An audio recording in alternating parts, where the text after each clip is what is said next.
We have some industry leaders here, some people from HR. Yes, thank you. Why is it important to your company, for example? Okay, I try. I think once a company train a worker, so they have already, used certain resources. So they want the worker to be there for a long term in the company. So it's not going to waste. So I think that's why we need a sustainable workforce for the development and for the saving the resources of the company itself. Thank you. Excellent, very good. Thank you. Can we pass the person a souvenir? Or you can come and collect a souvenir from the team here. All right, anyone else would like to share? So from a company perspective, why is a sustainable workforce important, right? Any others? Yes?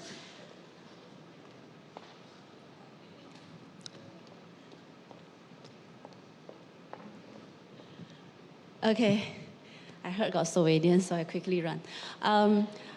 Okay, I'm Naomi from INTI, International University and Colleges. So I think sustainability is very important for us because we are in education industry. So we need to make sure that our students, when they graduate, they not just graduate with a certificate. They need to understand about the social responsibility as well, so they can contribute more to the society, to the country they live in, and to the world as well. Yeah, thank you. Very good, thank you. Okay, now all of us are employees, right? Yes, give a big hand. All of us are employees. Imagine yourself as an employee. What do you expect from a company when you say you want the company to give you a sustainable workforce environment? What do you expect as an employee? Now, put yourself as an employee's perspective. You could be a student too, by the way.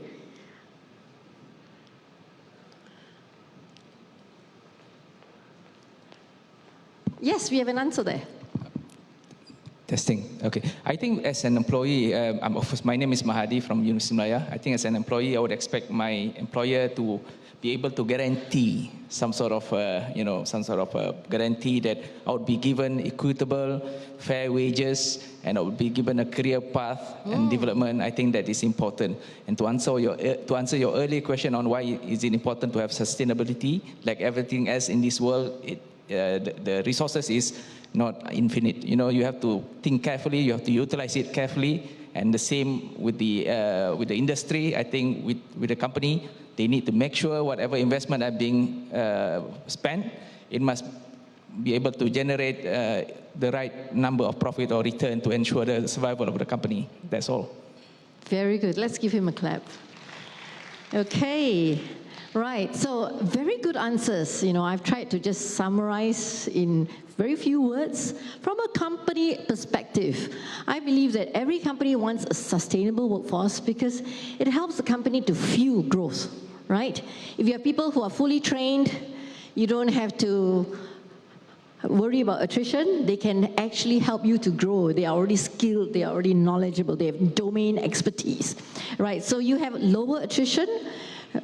All companies want lower attrition. Then there's the lower cost of hiring, and there's the lower cost of retraining. I think we talked about that previously. Now, from an employee perspective, employees want career growth. Salary remuneration package comes with career growth. When you get promoted, then you get more pay, correct? Now, I think for employees, all of us, when we went through the pandemic, we also want an employer that cares for us, right? When it's safe to work, go to work. When it's not safe to stay at home, remember the duduk rumah one? Okay, so yes, we want employers to care for us.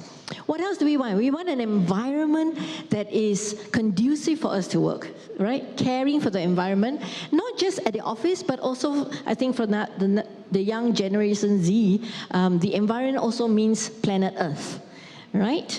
Sustainability of Mother Earth. And lastly, a great place to work culture. All right, so thank you so much for sharing the whys. Please feel free to ask questions in between. If you feel that you have a burning question and you are going to forget your question, I don't mind. You can kind of just raise your hand and I'll help to answer a question. But I think we also have questions at the end. Okay, so let's talk about the how. Now, the how, I have actually tried to just summarize into 4 bullets today. There are many points. I just want to share with you my top 4. So number 1, when we talk about sustainable workforce must be able to help the company grow, right? And therefore, we know with technology, with the demands of the market, things will change. So employees need to grow. They need to upskill themselves all the time, not just as a student. All right? Even after they graduate, even after they start work. Allow me to share with you my own personal experience. Like Harani said, I have an electrical and electronics engineering degree. I started my first job as a quality engineer, and I found it not technical enough. So I applied for an R&D job. And then after that, I felt that, I don't really understand too much about how manufacturing works. I don't understand why they always say, whatever you make in R&D cannot be manufacturable. All right, so I'm the type of person that I'm very adventurous, and if people challenge me what I don't know, I want to learn more. So I actually applied for a job in manufacturing. It's really, really the opposite. Most people work from manufacturing to R&D because R&D got more pay. I took a lower level pay because I was more curious. Curiosity, passion is more important to me than money. I wish we can say that for the new generation. All right. And then from manufacturing, I applied for a job in marketing. And I even uprooted myself. I had a daughter who was only 6 months old. I brought her all the way to the US. And I lived in the US. I worked in the US in a marketing organization. And then after that, I came back to Malaysia. So I think when you want to continue to grow in your career, people need to be willing to step up and learn new things and to get out of the comfort zone. So as employers, we need to empower employees to have a self-development culture.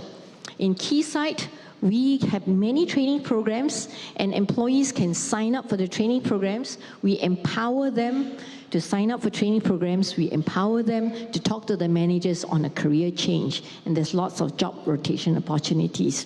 I think when people feel that they are able to grow in a company, then they'll stay, right?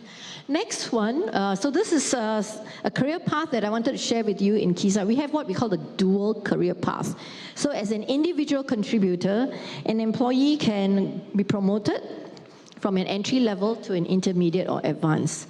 Somewhere after a few years of working, then the question comes, do you want to be a manager or a specialist?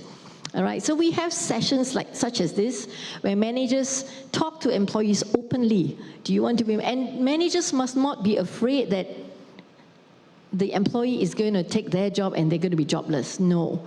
I think, managers, if you fear about losing your job because your employee is better than you, then, there is something wrong. We encourage managers to have that session with them. And employees really appreciate that session. Or they can also come to HR for advice. So we try to collect data of employees who want to be a manager, and then we encourage them to sign up for management classes even before they're a manager. And of course, if they prefer to go in a specialist path, there's all the other technical and specialist training that you need to go to. Now, at the top here, we have the 3 gray boxes. So we have career development workshops where the managers and employees attend. Both managers and employees attend. All right. Managers also need to be developed, right? You can see on the right side, you can become an operating manager all the way to a vice president. And then, so we have career development workshops for managers. We also have them for employees. We ask employees to be self-empowered, to define what is their career goal. And then we work on the development path, whether it's classroom learning, whether it's online learning. We have a mentoring program just to help employees to be able to explore what they want to discover further in their careers. And then, of course, experiential learning is on-the-job training, job rotation, and international assignments. Today, actually, we do have quite a few Keysight employees who are working in Europe in the US and also in Singapore, so in different parts of the world. And it's been a great learning opportunity for some of these employees. Some of them have also come back after they've grown their careers, such as myself. I also came back, so that helps to also develop the next generation. Okay, that's just, my team was very proud to be able to be presented an award recently for being one of the companies that uses the HRDF fund a lot. So we do use up our HRDF funds a lot by providing training. Now, another how would be, we need to empower employees to achieve work-life balance. Just now we asked about sustainable workforce. I think everybody is very nice, you know, talking about promotion and career, but we know with today's generation, they want work-life balance, right? So I think as employers, we need to also provide them an environment that is conducive and where there is work-life balance. Now, how do we do that? Allow me to share with you some examples of what we do in Keysight. We have what we call the People Connect community. It's a PCC club. So there are many clubs that the employees, they can just sign up. They are empowered to sign up. They volunteer. They create their own AGM, and they pick their own president, vice president, treasurer, secretary, and they run their own programs. For the fresh graduates, they join the Wavelets clubs. These clubs, the members of these clubs, they're very, very energetic. They go hiking. They go makan together. They watch movie together, especially if you're from outstation and you come to Penang and you don't have friends. You don't know who to hang out with during the weekend. So they hang out with the Wavelet club members. All right, we recently just launched our DIY club. So the pandemic has made everybody either pick up gardening or some home improvement skills. So we thought, why don't we just share more of that amongst each other? So we just launched that DIY club, and it's just so exciting to see people are so anxious to learn new things and also to share what they have learned during the pandemic. Other clubs we have is urban farming. We have people who like growing vegetables. And like I said, during the pandemic, a lot of people have learned gardening. We also have, what else? The Mothers Club. The Mothers Club is a club that has been around for more than 20 years. I was just sharing with some of the audience just now. Our Mothers Club started with young mothers who were getting pregnant and wondering, how do I cope with this pregnancy, and then having my little one. And now the conversations among the Mothers Club are, what university should my daughter or my son go to? They're gearing up the children for university, and what job can they apply for? So it's very interesting, the dynamics of what happens in the Mothers Club. So it's very, and from the Mothers Club, we find that today's, in our workforce, we have many mothers who now have to be caregivers for their mother-in-law, father-in-law, or their own parents. So we have just started the Caregivers Club. So you can imagine, why do we have all these clubs in Keysight? I would say the reason is Keysight becomes their second home. If you look at 1 week, a week in your life, weekdays, out of 24 hours, you already spend 8 hours asleep. You probably spend 2 or 3 hours eating and some travel time. The rest of the time is working. So it's easily 75 to 80% of your waking hours, right? You're working. And so that becomes your, maybe even first home, all right? But I'll say second home. So if you can have a second home that helps you to support the whole experience that need for you to have work-life balance, or to help support you as a family member at home, then why not? Then that helps the company to create a sustainable environment for you to be a sustainable workforce.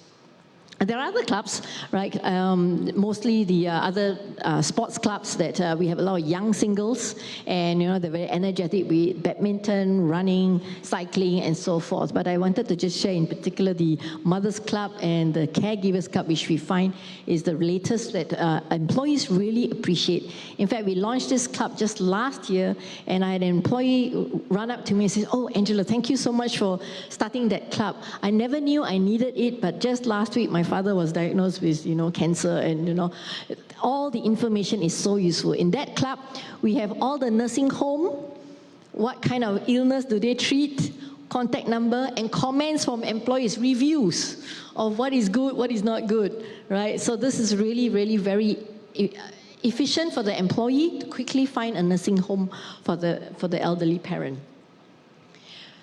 So when we talk about work-life balance, this is to show you just how busy we can be in Keysight. This is our January to December calendar. You can see it's full of activities to help employees to achieve work-life balance, right?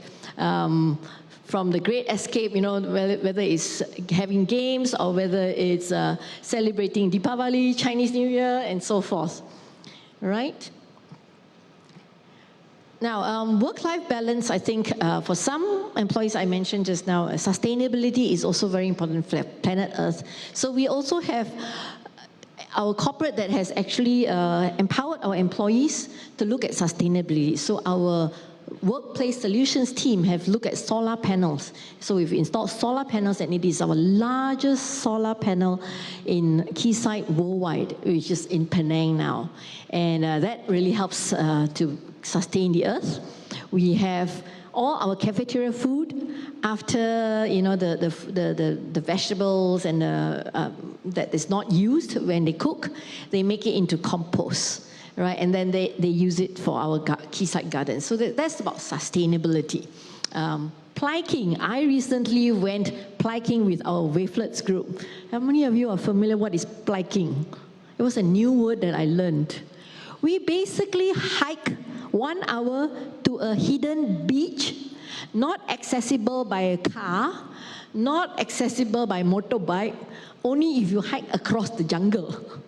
All right, so we hike, and then we clean up the beach because the sea will bring in rubbish. We collect the rubbish, as you can see here, and where's the pointer? It's not, never mind. You can see the bags of rubbish, basically. All right, we clean the beach, we collect the rubbish, we carry it, we hike back. We hike back and we throw in the car, in the rubbish bin, not in the car. We throw in the rubbish bin. It was a 3 hours worthwhile sustainability effort. And I really enjoyed that time also with the team. There are other things that we also need to be mindful of sustainability for our social people. So there's cost around us. So we do a lot of donations. There's the book vouchers that we help students when they come back to school. There's also the Children's Protection Society. There's also vertical farming.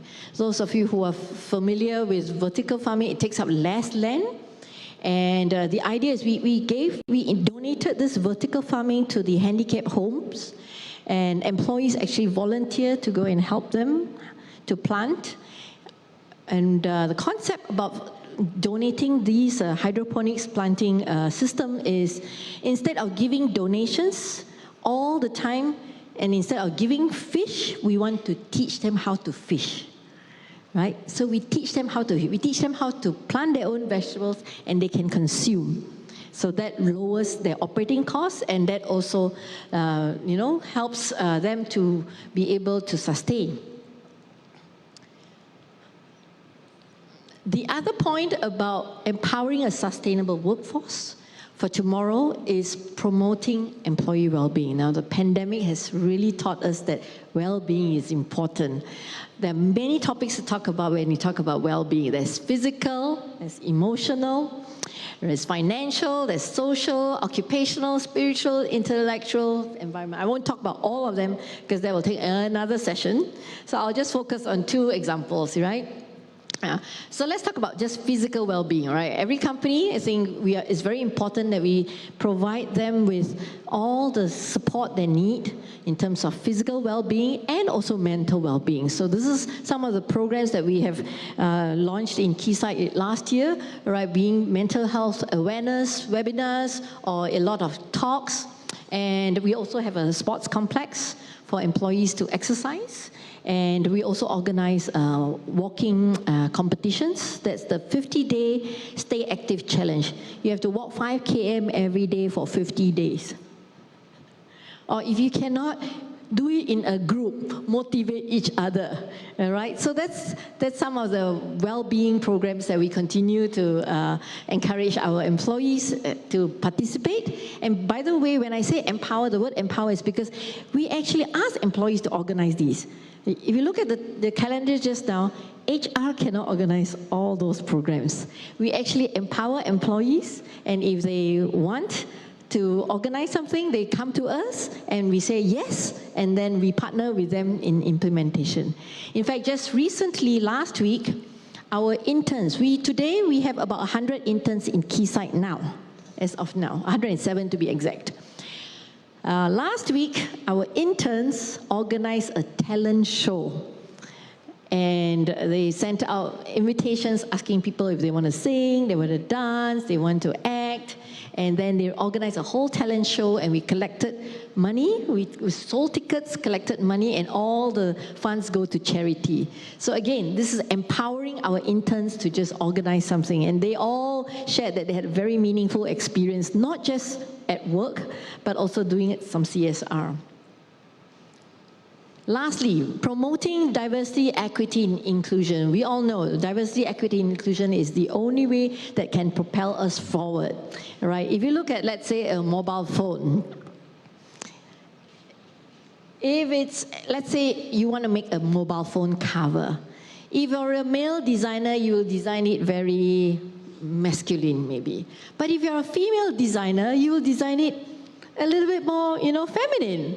If you're a young Gen Z, maybe you design it a little bit more trendy, right? So customers would want to buy a mobile phone cover.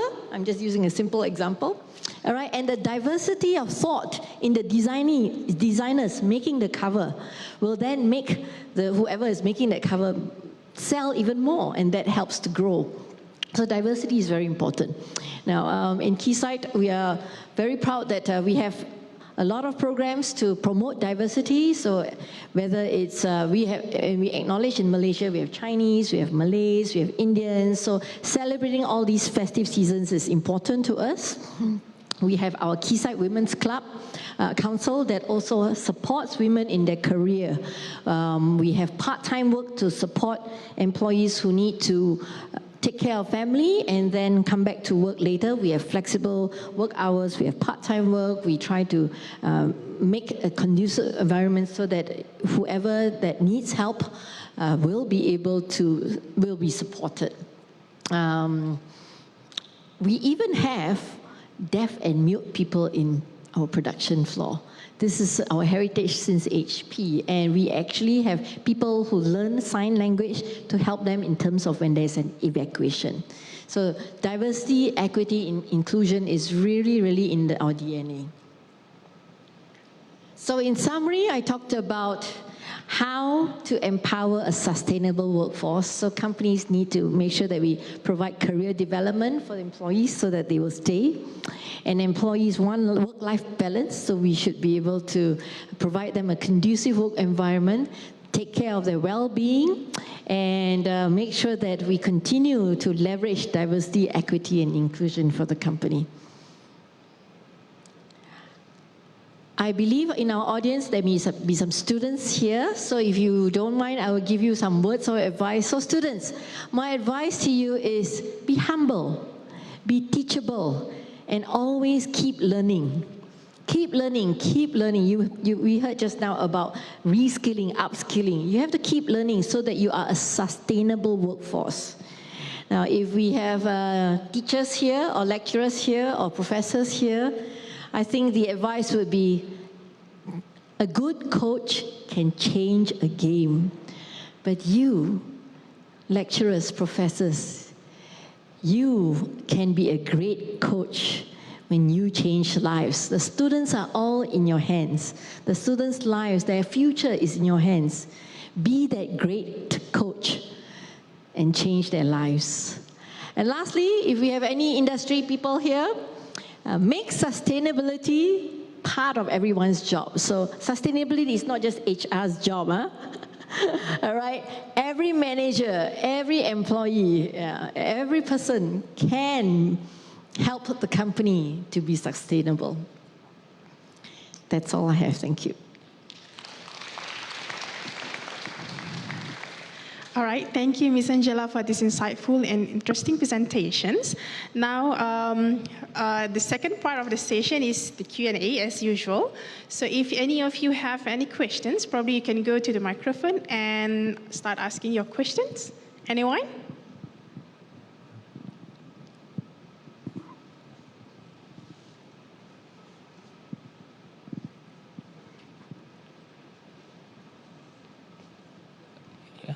Hello, salam sejahtera.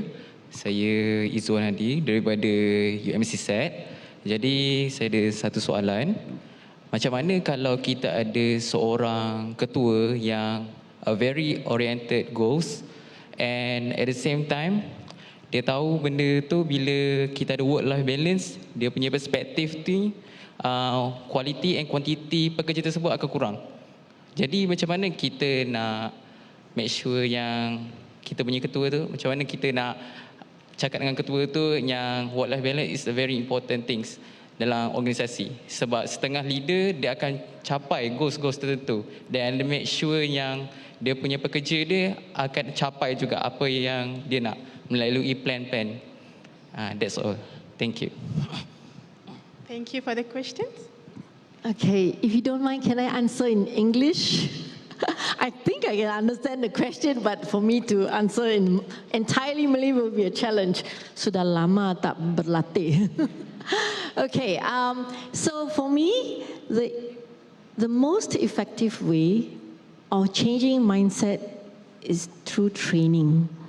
And when we do training, I like to create an environment where it's safe for us to give feedback.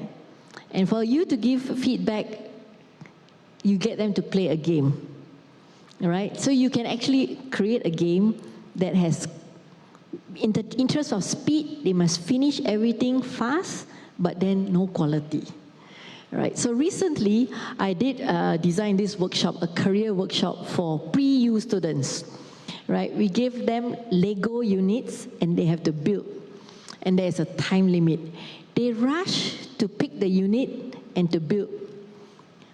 But the quality, they didn't check the color. I purposely put red, different shades of red. They didn't check the quality. I put down a slide, I want you to make this. But they were rushing in the interest of time to finish producing the product, but they didn't check the quality. So then you go through, you make them play a game, and then you go through a point system, of course. So I did the point system. We had a customer that say, I don't want to buy this because there's a quality problem. So that's just an example. You know, think of a game that you can make employees come to a training workshop or managers and then just go through the experience of understanding the importance between quality and quantity, right?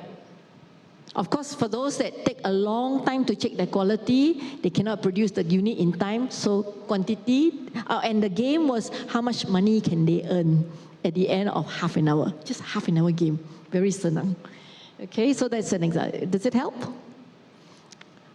By the way, I forgot to mention, it wasn't in my slide, but just now after lunch when I was talking to some of the people in the audience, there are a few of you from the career centers. So, and I shared that in T-side, we hire interns as early as year 1 student. So they can come for internship at year 1, year 2, or year 3. And just now when we talked about graduates who graduate and they don't have the skill set, 3 months internship, sometimes they're not able to gain skill sets. But imagine if they come year 1, year 2, year 3, 3 months times 3, that's 9 months. So 9 months is pretty good. We also encourage students, if they want to continue their internship after they go back to university, they can, so they can work part-time. So in the US, actually, this idea, I noticed, in the US, a lot of my managers, they ask interns to work part-time after the summer break. And I approve for them to work part-time. Some of them work up to 10 hours a week. And I've also told my team, hey, we can actually open this in Malaysia because that helps the student to grow the skills and you become very employable, right? Yes. Okay, one question to ask. See, Kisa is a very big company. I think it's a local company, right? Local, very big company. I want to know that how your company will create some value related to sustainable empower human resources, like install and implement the value and the blueprint to empower the employee.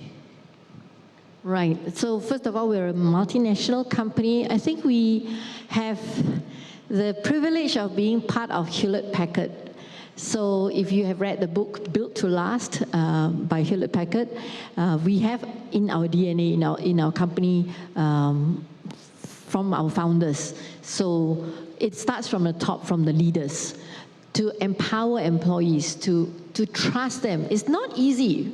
For example, the example I gave just now about the interns organizing a talent show for the whole company. Very often people will say, they're only interns, are you sure? Right? What if they don't follow this? What if they don't follow it? So I think when it comes to empowerment, as managers, we need to let go, we need to trust, we need to let go. But then, of course, we don't let go completely. We need to check in and guide, and then motivate them, inspire them. All of us who have children at home, we cannot tell them, you come back at midnight after they are above 21, right? Before that, when they're primary school, we can tell them. So we also empower our children. We give them freedom, but with responsibility. So I would say, as managers, we play a very big role in terms of giving them freedom, but with responsibility. So teaching them and guiding them. It takes a lot of effort, and that's where I think everybody needs to play a part, not just HR. Mindset change? Hello, my name is Rashi Hausman. I'm from Senior at Penang. Okay, I want to ask if the turnover of the management team is quite high. I mean, due to the policy matters, how do you want to ensure the sustainability of the organization? You're right. In some companies, I think the turnover of management is high. In Keysight, I would say our turnover of management is very low. That's why we have our succession planning is quite strong. We have our vice presidents. We've grown from 1 vice president to 8 since 1972 when we were here. And we have many senior and director positions, and the company has these leaders who have worked in the company for more than 20 years. In terms of how are we able to retain these leaders? Just now I mentioned about the career development workshop. It's not only open for individual contributors, it's also open for managers. And I personally attend every single class to talk to these employees and managers. Managers are given a template where they fill up their career aspiration, right? We ask managers to fill out, what is your career aspiration? What is your career goal? Right? What is the next job you aspire you want to do? And then we have a discussion. And some of them, and the next column, apart from the aspiration, are you mobile? Would you want to work in another country? And some of them say yes, for 2 years. We say 2 years. And they say yes, and then you ask which country for their development. So I think if you, for managers or even for HR, if you are really, really concerned about their career development, helping them to achieve their career aspiration, they'll stay. So we have most of the time managers still stay till retirement. Of course, some people are worried, gosh, you have very old managers, right?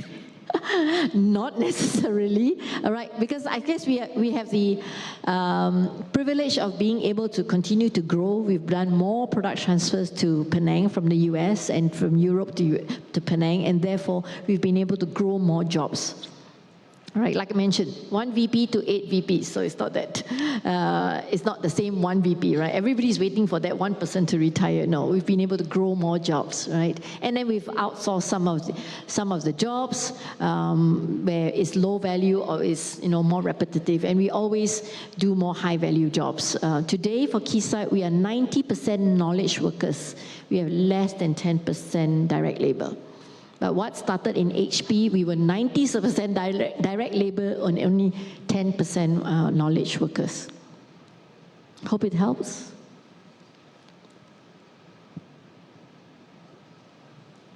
Any other questions? Yes?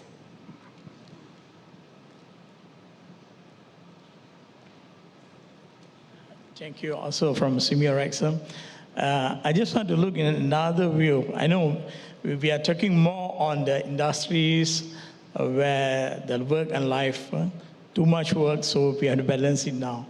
But another sector, there's too much life, less work. Another issue for the employers. Some people are coming to the job, they punch in or not, they punch into the cafe first. 1 hour, 1.5 hours, they are there. So what is the advice for the employer? How to balance the work? I mean, too much life already. Thank you. Absolutely, very good question. When I showed you the calendar just now, it's so busy, you think that they're all playing all the time, not working, huh? I think this is where managers and HR can play a very big role. We need to define clearly what is the results that we expect them to achieve. What are the clear deliverables? And if they meet with a timeline, okay? What do you want them to achieve, right? What result do you want them to deliver to you? With a specific timeline. Don't be too lenient on the timeline. Then, whether when they meet it or not, be very clear with them. Don't wait until end of the year and then only say something. Throughout the year, just tell them this is acceptable, this is not acceptable, all right? And that's where HR, we come in to help them to manage poorer performers, all right? Time is given for them to improve. If not, they will be performance managed. Now, very clearly, I think another thing that we do, I know some companies, what they would tend to do is everybody gets an increment at the year end. We do have employees that do not get any increment. If you're just coming in to check in the 9 to 5 and they're not producing results, right, why should you get an increment? So that sends a very strong message. If you give 1%, 2%, they are still, and then of course we have employees say, inflation, how come you didn't give an increment? No, it's about results. So we need to be very honest with the employee and then they'll buck up. Yeah, so don't be afraid not to give an increment.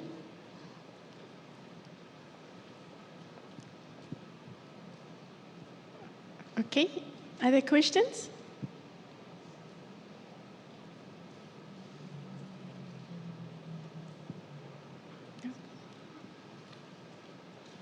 Yes, Alex. Hey, Angela, nice meeting you again. So just one questions, right, and probably a recommendation from you.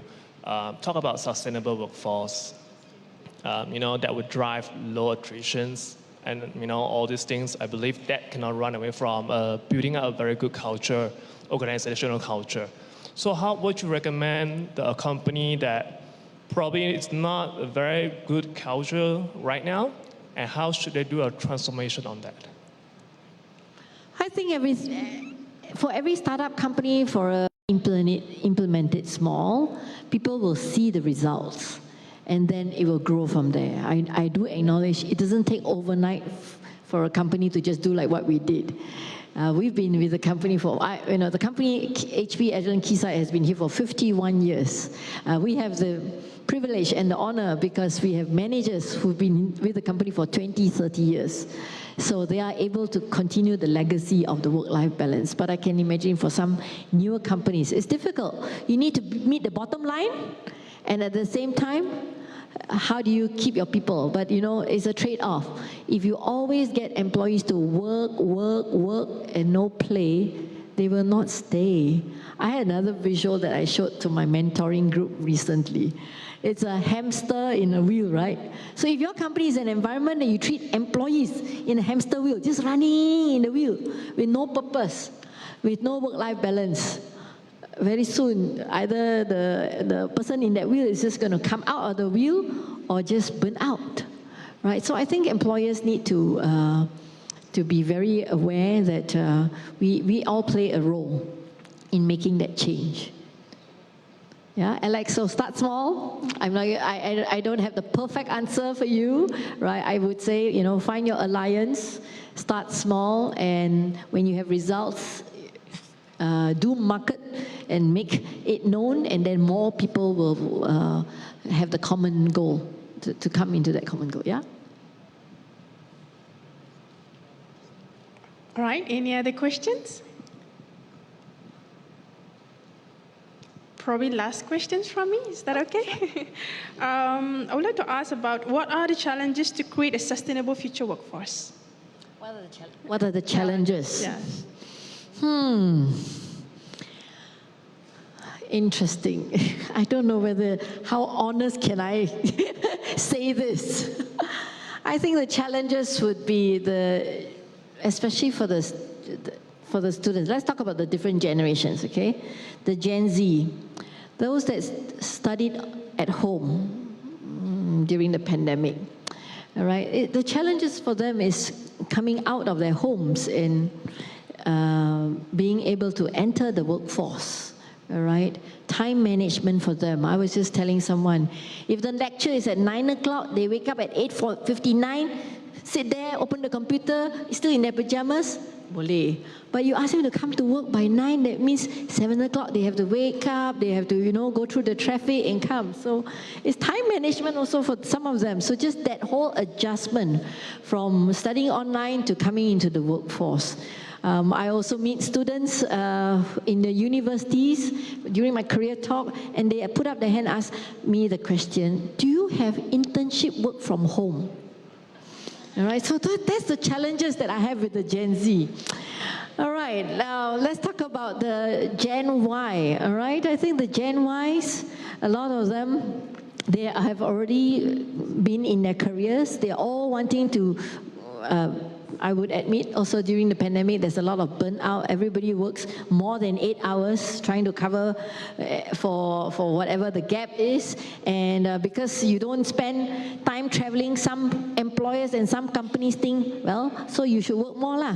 You're not spending the time driving, which is not fair. All right, so yeah, some of the Gen Ys will have burnout. All right, and some of them have also learned more skills during the pandemic that they can hop over very quickly to another job, right? If you are not able to give them a career development or a career ambition or a career goal that they think that they can achieve in your company. So that will be a very big challenge for companies. And let's face it, not every company will have so many job vacancies. So I would say for companies that if you're not growing like Kisai and you don't have so many new jobs coming in, job rotate them. We found that when you job rotate, people do a different function, they learn new things, and then there's also a self-fulfillment. Of course, you will always lose people if they're just working for the money. Let's face it, right? So don't be afraid to lose people. Succession planning is important. Make sure that there's a very good handover so that your company can continue to run. Lastly, the Gen X. The challenges that I see for my Gen X is elderly parents, taking care of elderly parents, which is why we started the Elderly Care Club. They cannot focus on work because half of the time they have to take 3 times a week, they have to take their parents for dialysis. Right? So yeah, it's a huge challenge, all right? The dilemma of, you know, my parents have taken care of me and now I'm at a point that I can't take care of my parents because I'm working. So you may have to look at part-time work, you may have to look at succession planning. Those are all the challenges. And of course, we also have, I hear for some people, they say the new retirement age is 50. Already burned out already. So instead of 60, they want to retire at 50. Wealth accumulation has increased over the years for Malaysians, which is good. We're getting more wealthier as a nation. But because of the wealth accumulation, some people choose to retire early because I've always wanted to do this and this and this, but if I'm still working, I can't. So again, that's the challenge to employers. You really need to find out from your employee, what do they want in life? What do they appreciate most in life? And try to find that best answer that can help your company to keep them retain them, as well as for them to achieve what they want. So for Keysight, some of them, when they say they want to quit because, you know, they've always wanted to do this, they've always wanted to do that, and they didn't get a chance, we say, okay lah, we give you time or to take care of their parents, 3 months, you leave of absence, 3 months, go figure out, go and see whether if you can, you know, fix whatever things that you need to fix or fulfill whatever you need to, and then come back later. So you may want to look at that, but again, succession planning is very important because you cannot afford to even have a gap in your organization. But it really pays a lot if you spend time with your employees and you get to know them personally. People want to share. People want a support system and they want a caring employer. And if you're there for them, they'll stay. Okay? All right. Thank you for the response. All right, I think it is about time for us to conclude this session. Thank you, Ms. Angela, for your excellent presentations and answering all the questions, and also to all audience who asked the questions just now. Thank you, everyone. See you again next session. Thank you, audience.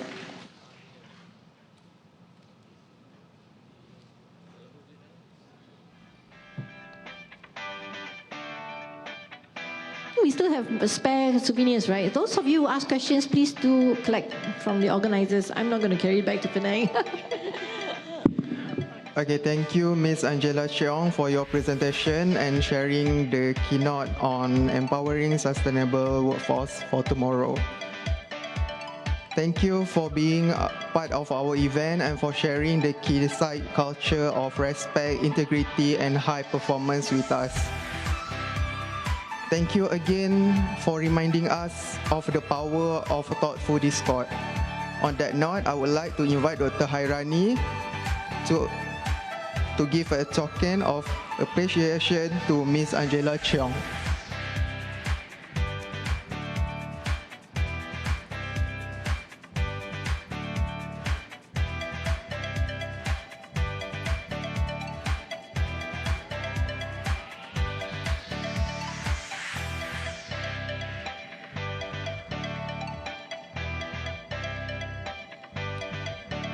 Ladies and gentlemen, our event will smoothly transition into the second forum, where we will further explore the captivating topic of talent management. Stay tuned as we uncover valuable insights together. I am pleased to welcome Dr. Iskandar Abdullah, Director, Graduate Employability and Career Center, Universiti Malaya, to moderate the session and call upon the panelists. Doctor, over you.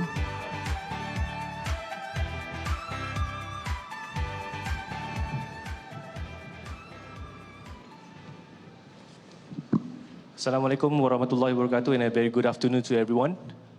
Apa khabar? Nasib baik tak jatuh. How was the food? Okay, semua kenyang? Semua kenyang Alhamdulillah. Can I have a show of hands who are from IPTA? IPTA? Ui, ramai sungguh.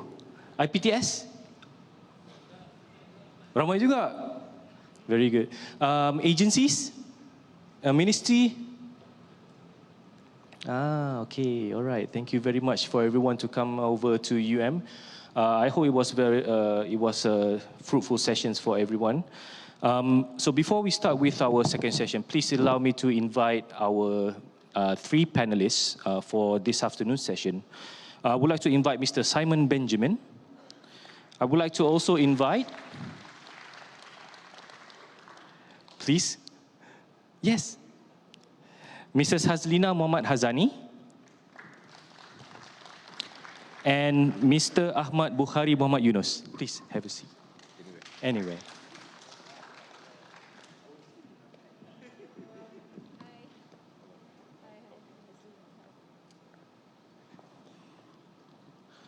All right, so we have awesome panelists today for this afternoon. Please, let me sit. All right. Okay, so before I start, I hope that everyone is still in around more than 50% of your battery still remains, because we're going to end our session around 4:30 this afternoon. Okay, so we have today Mr. Simon Benjamin. So he is a human resource practitioner and has been involved in people management for at least 30 years. So he has vast experience in the area of industrial relation and employee relations, having served in the manufacturing, banking and services and other conglomerates like Sunway Group, NGO Resources, and he has also sat as a panel member for employers in the industrial court hearing cases of trade disputes, non-compliance, collective agreements, resolutions, and recognitions of trade unions. He is presently the president of Malaysian Institute of Human Resource Management, MIHRM. Please welcome Mr. Simon Benjamin. Our second panelist, Mrs. Hazlina Muhammad Hazani. She is the Senior Vice President of, if I'm not mistaken, Head of Total Rewards. Am I correct? All right. And she has more than 20 years of experience in strategic rewards and HR management with global and local financial institutions, including HSBC, ING Insurance, Hong Leong Group, CIMB Group, and M-Bank. Her strength is in total rewards with specialization in corporate restructuring projects such as M&A, organizational design, remuneration framework, compensation, and benefits design. She started her career as actuarial consultant with Mercer for 6 years before moving to her first corporate job in HSBC.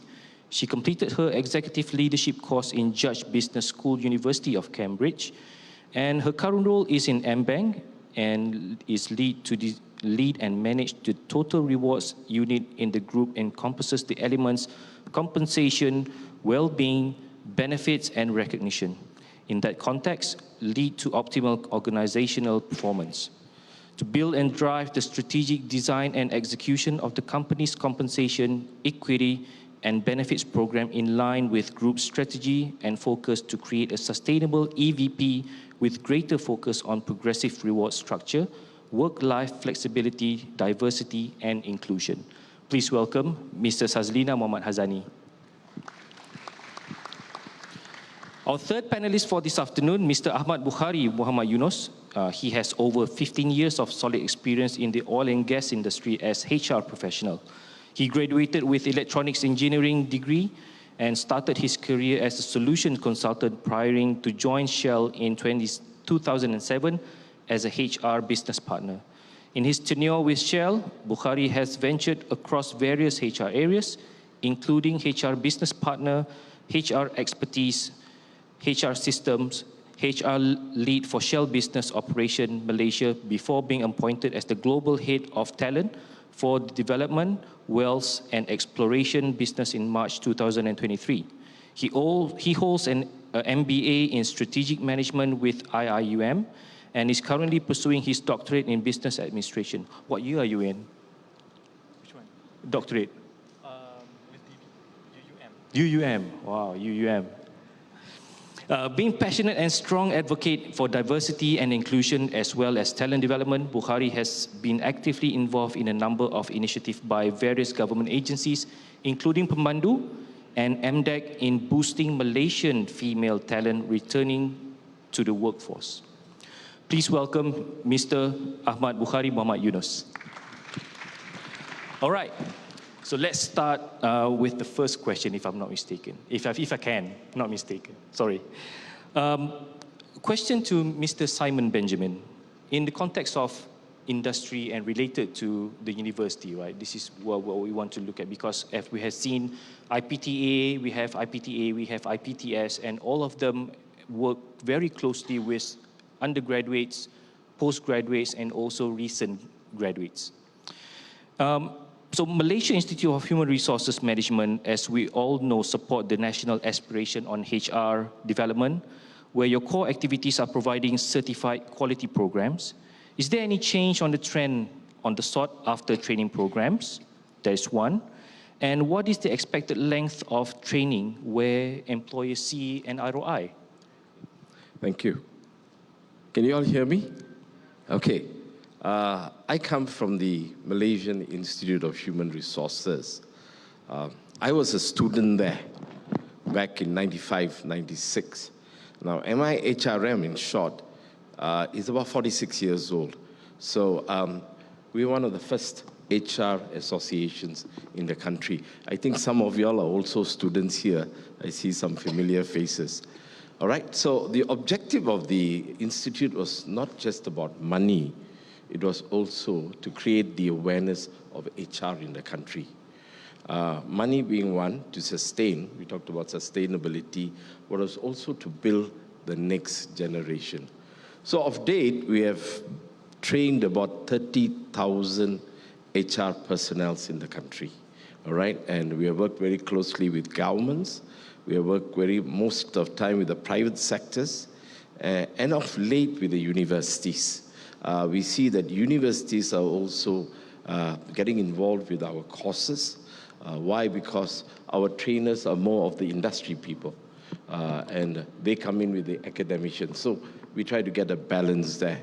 And most of our students, most of our people are working people. We have courses for working people. And we train you with our HR practitioners who will come and we train you. We keep it very cost effective. So it's not about the money again. It's about building the next generation. Now, what happened after COVID? COVID has been an eye-opener to all of us. Through COVID, a lot of good things happened. You know, we got Grab food, which I don't subscribe to. I still go to the mama or somewhere and eat. But you find it also had its hindsight.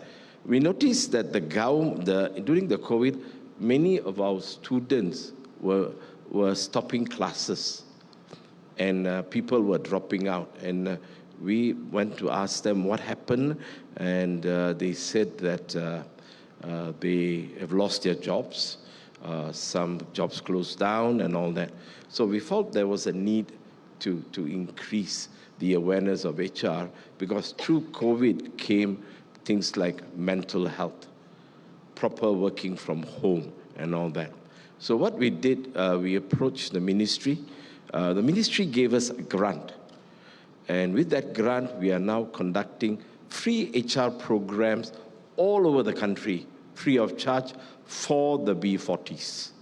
And we have successfully done it in Sabah, Sarawak, Kelantan, Penang, even in Johor Bahru. And quite recently, we were surprised with all the government having all this tightness. They don't want to release money.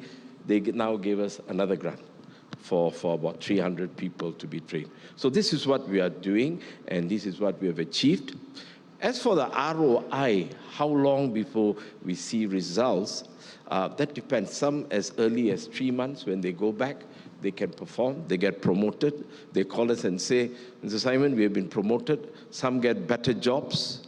And we also see quite a number of our people even working overseas. So I'll give the ROI, not really, between 3 to a year. We can see results from there. All right, thank you. Awesome, thank you very much. As you can see, we have 3 panels with 3 different backgrounds. One is from the human resource, one is from banking, and one is from oil and gas. So in the perspective of banking, Mrs. Hazlina, I've read an article on McKinsey and Company that talks about the future of banking talent. And the article stated that as more processes become automated and digitized, banks will need to fundamentally shift the way they find and develop talents. So how do you redefine the roles, and how do you effectively design and implement training programs and talent management strategies that would empower the employees to navigate the digital transformation? Okay, Assalamualaikum and good afternoon, everybody. First and foremost, I would like to thank, the organizer for inviting us to be here. I'm wearing a red jacket to represent MBank colors, okay? So you guys are not going to miss it, okay? So before I answer that question, just to explain a bit about my journey in banking, just like what you said, right? I have always been in banking. I actually started my career as an actuarial consultant for 6 years, in States before I came back, to do a national service in Malaysia. And then I moved to HSBC. That's my first corporate world, and I haven't left banking since then.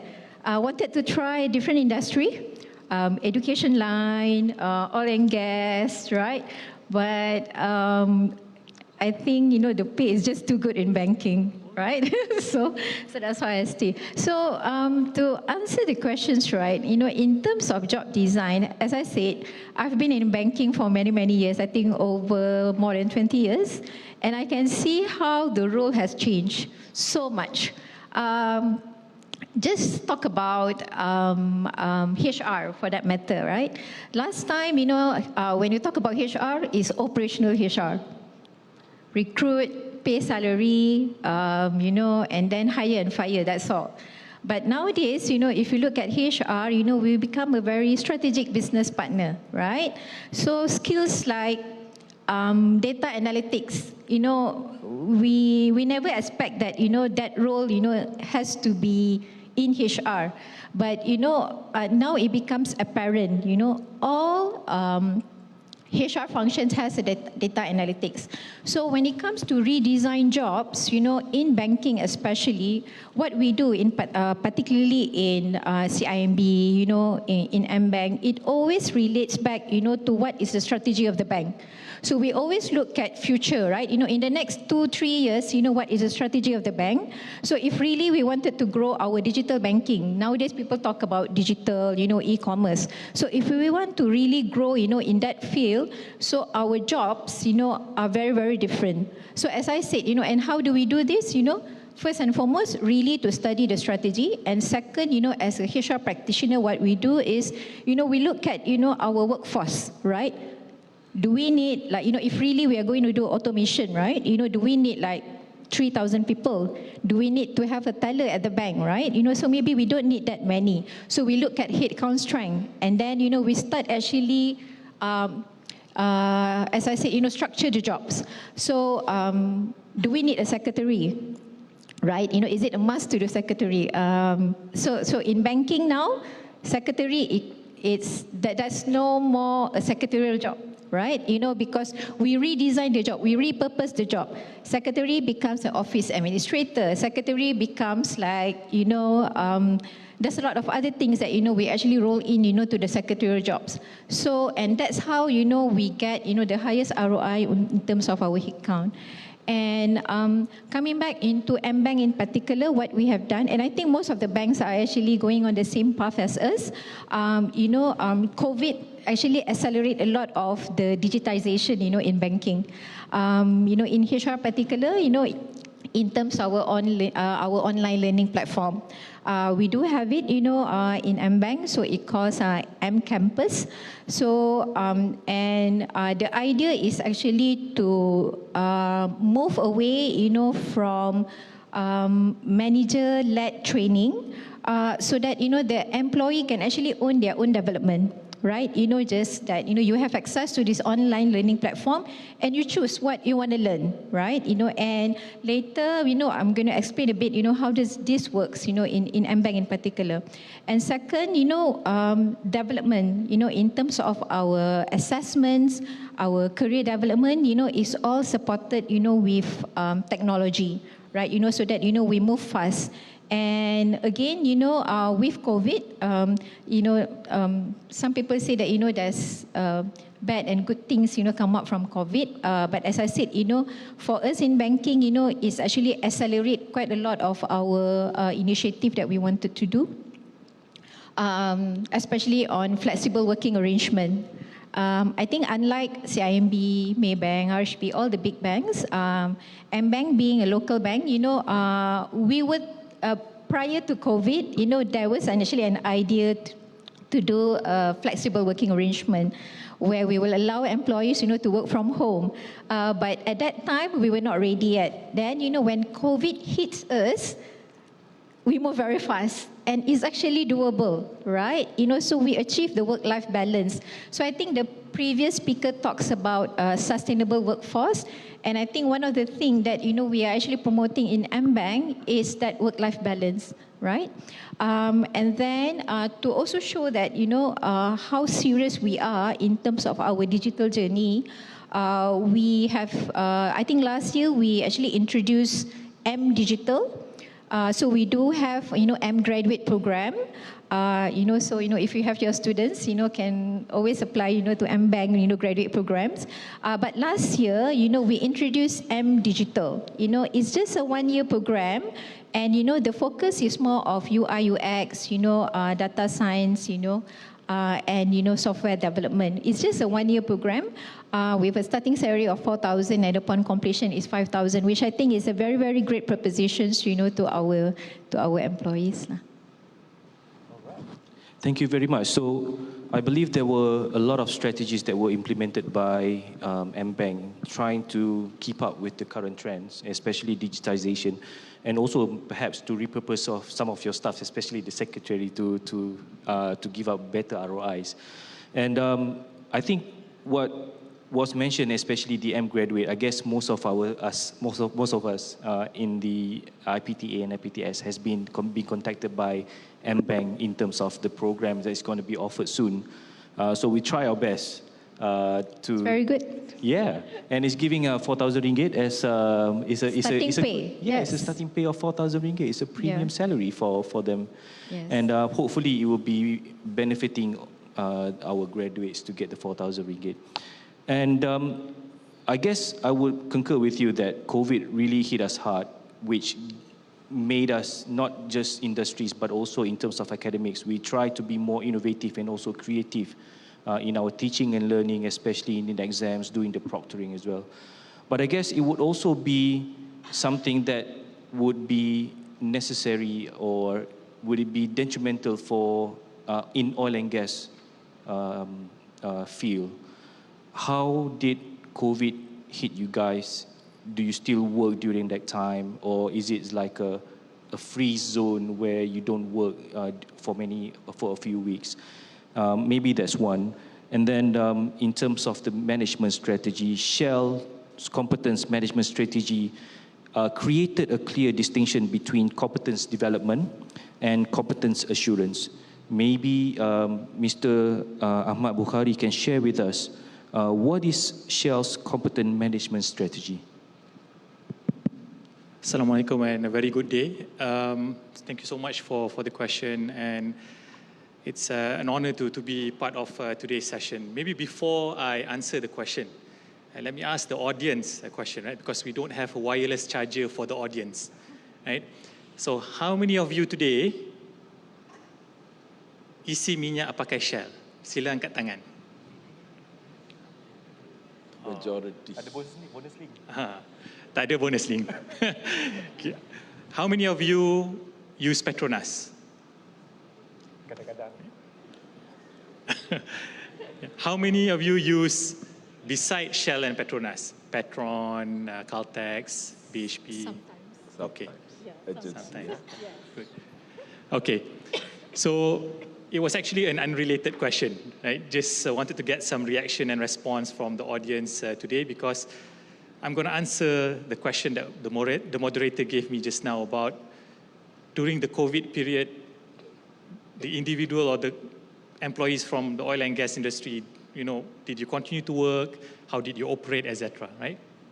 So, jangan risau. Kalau you isi Shell, bagus. Kalau you isi Petronas pun bagus. And kalau you isi any other brand, also bagus, right? Because yang penting is, you isi kereta, and then minyak kereta you cukup, and then you can get to your destination safely, right? So that's the most important thing. I always get question, people ask me, Buhari, minyak Petronas dengan Shell mana lagi bagus? Right? So actually, dua-dua pun bagus, right? And both are very good brands, right? Because I just got that question before I enter this hall today. So just wanted to get that question out of the way. Now, the oil and gas industry is considered as a critical industry in Malaysia. So during the COVID period, irrespective of whatever happened, people who work in the oil and gas industry, you were expected to continue to work.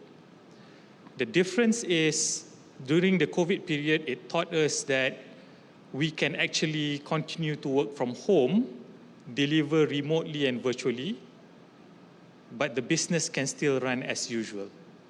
Now, the caveat to that is there are certain roles within the oil and gas industry that you can't have them working remotely or virtually, right? So people working at the forecourt, people working in the refineries, people working offshore, they would have to continue to work in the location where they work, right? So that's why during those period, if you go to all the police station, you beratur, mesti kat depan you either orang Petronas, orang Shell, orang Caltex, orang oil and gas, because you have to get the police letter for you to travel, right? There are the critical industry as well, and during the COVID period, they also continue to work. Yeah? So that's answering the first part of the question. Now, the second part of the question asked about the competence management strategy within Shell. Now, ultimately, I believe, irrespective whether it's Shell, M-Bank, or any other prominent organization, the idea of having a robust competence management strategy is to ensure that you have credible and capable employees so that they can deliver the business need.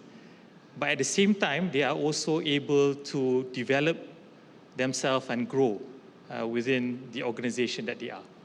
So if I look at Shell's competence management strategy, there are 5 main pillars, right? So 5 main pillars.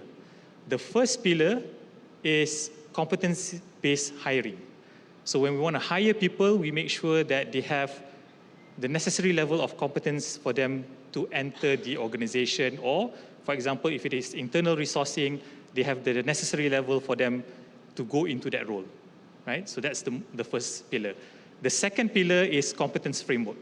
So competence framework is where you have outlined the necessary capability, the necessary skill that is required at different level, at different stage of the career of the individual. So for example, let me take an example. Okay, project manager. You would have senior project manager, mid-level project manager, and junior project manager. Now, in a competence framework, it will outline, if you are a junior project manager, these are the skill set that you need. These are the competence and capability that you need. And it goes all the way when you grow as a senior. The third pillar is competence development. So once you have outlined and you have kind of identified, these are the skill set, these are the capability, the development then looks into continuous learning. How do you continue to develop that skill? And this can come in various formats. Earlier in the talk before this, it mentioned about the training activities that they have, on-the-job learning, e-learning, resources that we provide to the employees. So those are the competence development pillar. The fourth pillar is competence assurance. So once you have developed the employees, make sure that they have the necessary skill set, the assurance part is to actually to validate and make sure that they have the necessary skill set to deliver and perform, right? And this is where in certain organizations, you have tests, you have assessment, you have peer review. So it's the same in Shell. And finally, just to close the loop of the overall competence management strategy is career progression and also succession plan. So if you have a robust competence management strategy, an employee will be very clear in terms of what are the skill set and capability that they need to have in order for them to progress. And from an organization standpoint, they are able to see, okay, if this is a mid-level project manager, they have developed certain skills and certain capability, we can actually channel them into the succession plan to become a senior project manager. So that's how the the competence management strategy works in Shell. Yeah? All right. So in terms of the competence management strategy, would that start as early as the fresh graduates? So we have, at each stage of the career, for someone who joins Shell, we do have the necessary level of competence management strategy. So for example, if I look at our Shell grad program, part of the elements of the assessment when we assess is actually competency-based, right? And this is to make sure that when we want to hire them, either in the technical side or the commercial side, they have that necessary level of competence before coming into the organization. Understood. Thank you very much, Mr. Buhari. Going back to Mr. Simon, in terms of the talent development initiatives, how can the organization and perhaps both organizations, Higher Learning Institute and also your organization, strategically integrate training programs and talent management initiatives to cultivate a future-ready workforce that would embrace diversity, harnessing innovation, and effectively address the evolving challenges of the dynamic business landscape? Okay, if you want to assess that, first thing you need to assess your company and see where the gaps are. Who needs to be upgraded, who needs to be upskilled, who needs to be reskilled. So these are different areas that you need to find out and find out where the gaps are. Once you have done that, have a clear objective. What do you want to do? Now, this is an industry. I want to maybe reduce more manual labor if I'm labor intensified, or I want to increase it. You identify the objectives where we are going. Then take whatever HR objectives you have, align it to the business objectives. So today, HR are not just called HR, they're called HR business partners. You must understand the marketing and even the economy and even the activity of the company, all right? So align it there. Right after that, come in with a series of training. Now, this training can be lifelong training. Don't just, we have the Gen X, the Gen Y, the Gen Z, baby boomers. Let them have lifelong learning. You have the Gen Zs, they may do more on computers and all that. The baby boomers may still have a bit of face-to-face trainings that they require. So that is one thing that you can do. Now, one of the things that I had in where I was working before in Sunway, we included people of various races in the organization. Why we did that? Because ideas were coming from. I even had people from, I recruited one girl who was from the university, an African girl to come in. And she came up with ideas and gave us a different era of what Africa was all about. Then I got somebody from New Zealand. So when I had diversity and inclusivity, innovation just grew. We came across ideas that we never had before. So inclusivity and diversity is one area that you can do. Lifelong learning is the other thing that you do. Give them platforms where they can go and actually learn. Like what the speaker earlier spoke, Angela was speaking just now, have various activities, not forced upon them, let them learn. So once they get used to technology, changes, then the tech learning comes in very fast. So nobody needs to get retrenched. Now when we talk about technology and all that, everybody is a bit worried, am I going to keep my job? As for banking, I was a banker before, and today things have changed drastically in the bank. But I still, maybe I'm still old-fashioned, I don't do online. I go to the bank and still pay my money until my daughter told me that it's not that bad, so then I got into the use of it. So it's a mindset change altogether. But to get the employees to change mindset, to come into innovation, to come into changes, you need to build their trust. Tell them we are not here to take their jobs out. We are here to upgrade you, to make the company a better company. Thank you. Well, I guess in terms of the trust, we need to tell them as early as their first year coming into university, right? Tell them that after 3 and 4 years, you will be soon to be an employee or to become an employer to provide job opportunities for others. Whether you become an entrepreneur or become an employee, that is up for them to decide during their study period. In terms of trainings, should we start as early as in the university in terms of the trainings, the skill sets that we need to build for them? If you ask me, you started in the schools. People should learn that I don't finish here.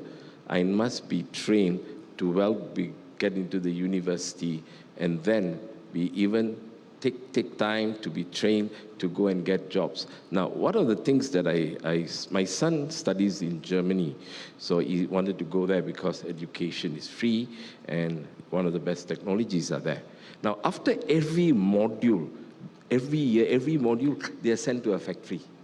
And then they learn what is a bolt, what is a screw, what is this. So these are things that they learn. So they start them as early in the university. By the time they finish, they don't need any more trainings after that. They're just absorbed. But this is an agreement between the private sector and the government, and they've legalized that. So it's a must that you go and do that, yeah. So not only that, they also need to transform themselves, right? Yeah. Okay, thank you very much, Mr. Simon Benjamin.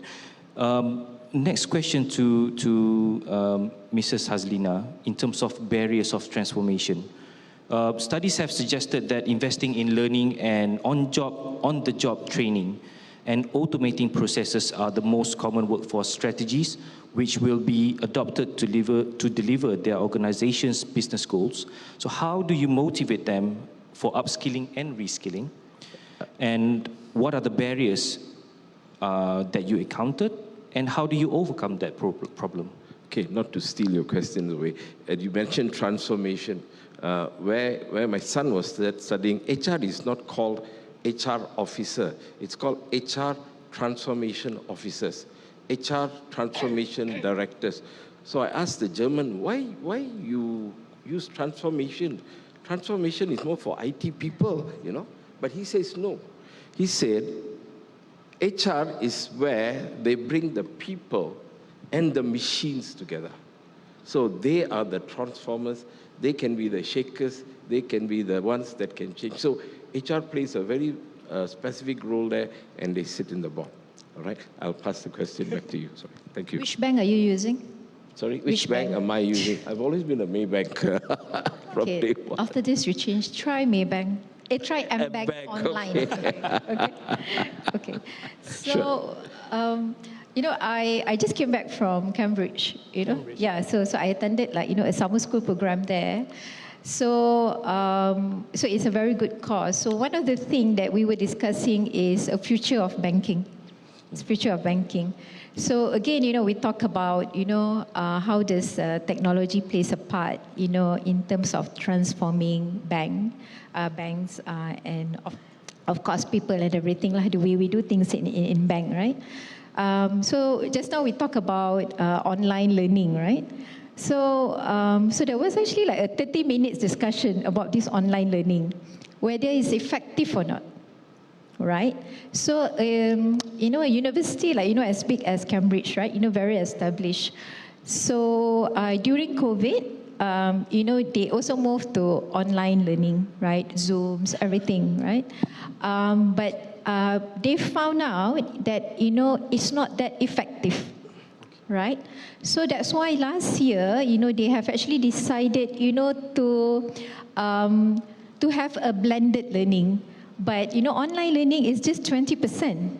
80% is still face-to-face, right? So that's why, you know, when we talk about the future of banking, whether are we going to really move towards 100% digital banking, or we are going to move back, you know, to the traditional way of banking. So when we discuss this, you know, with the professor, you know, so there's no way for us, you know, to turn back the clock, right? So what we can do is just to move forward, you know, so digital is something that is happening, right? You know, is the hype, right? It's something that we need to do, but we just have to make sure that, you know, it's not really like, you know, a spike of the hype, because we don't want to be like Theranos. Anybody knows about Theranos? Have you guys heard about that?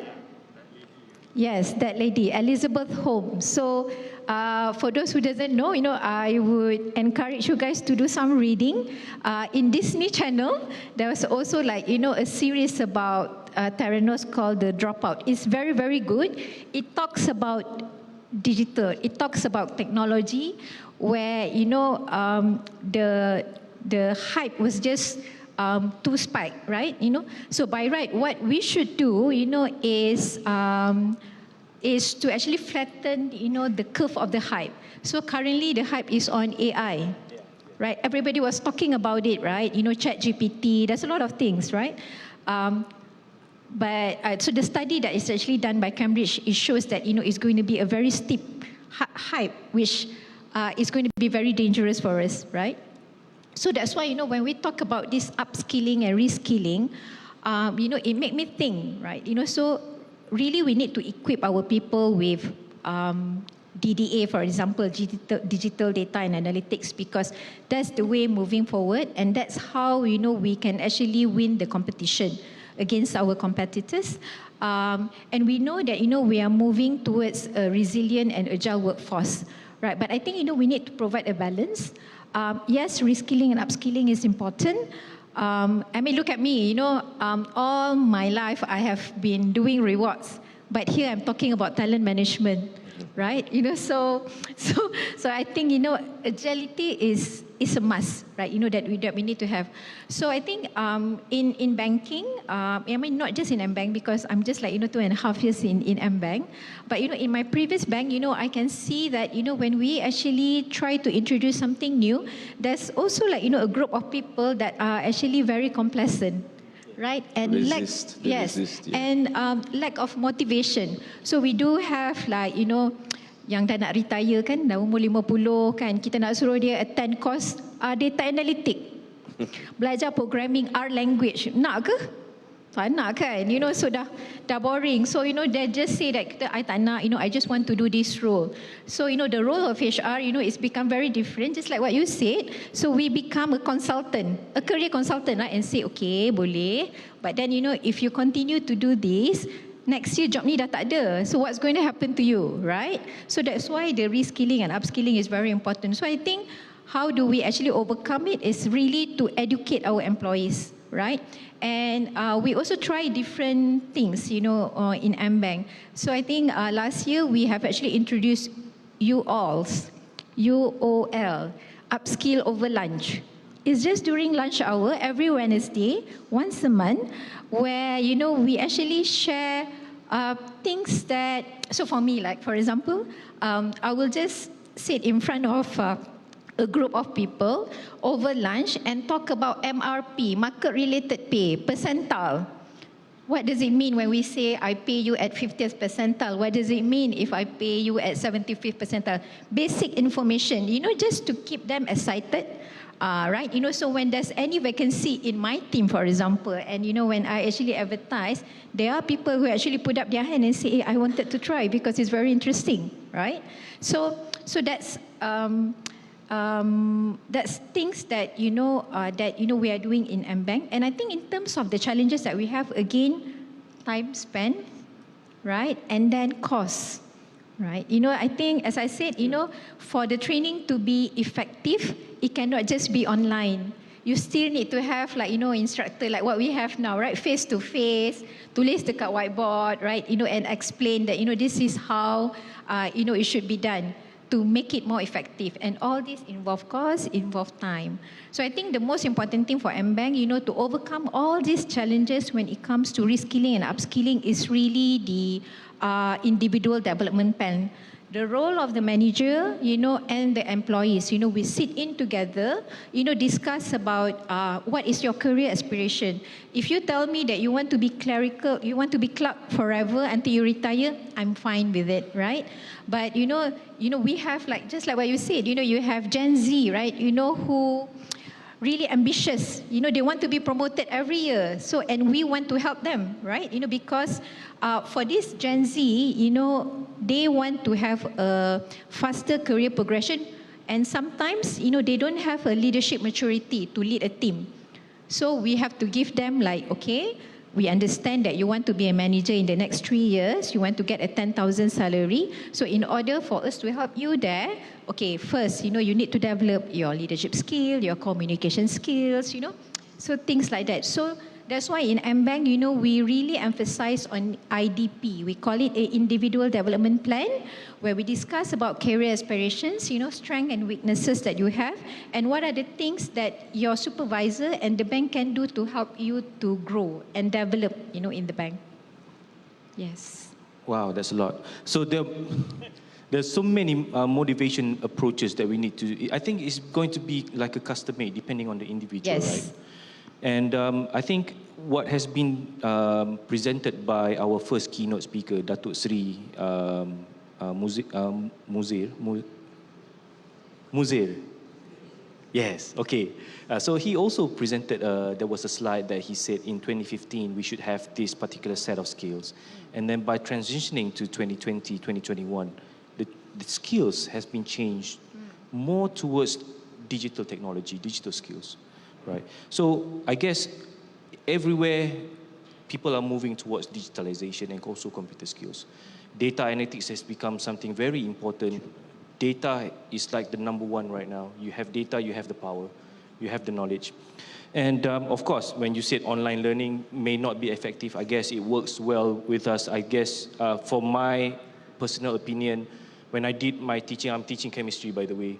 So when we teach chemistry online, Dr. Jake, banyak masalah kan kita?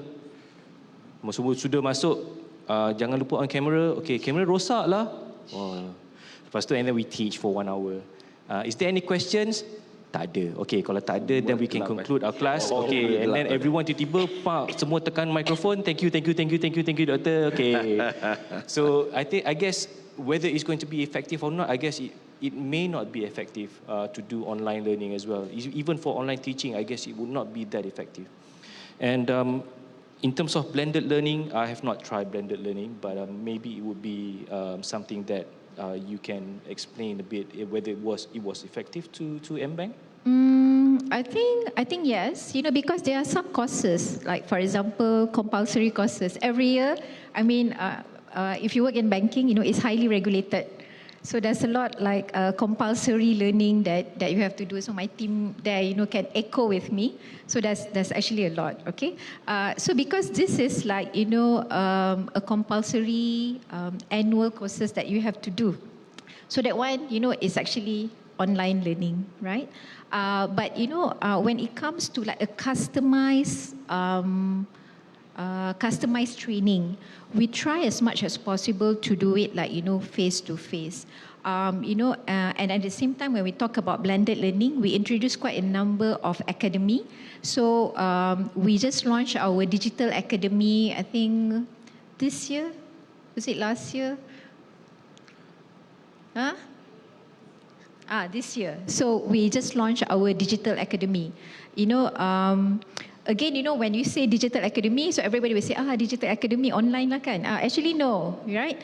Some courses, is really, we engage like, external training provider, from software houses, for example, for them to actually come over and actually give us the training face to face.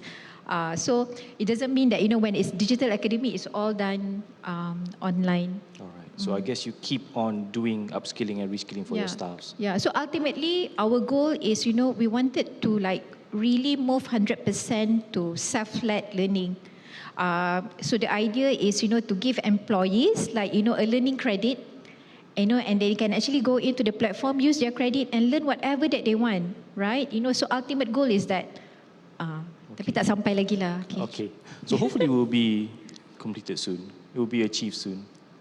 Inshallah. So when we talk about digitalization, computer technology, we always think about, is this going to be something green, right? So we transition into green, something that we call green technology, green automotive technology.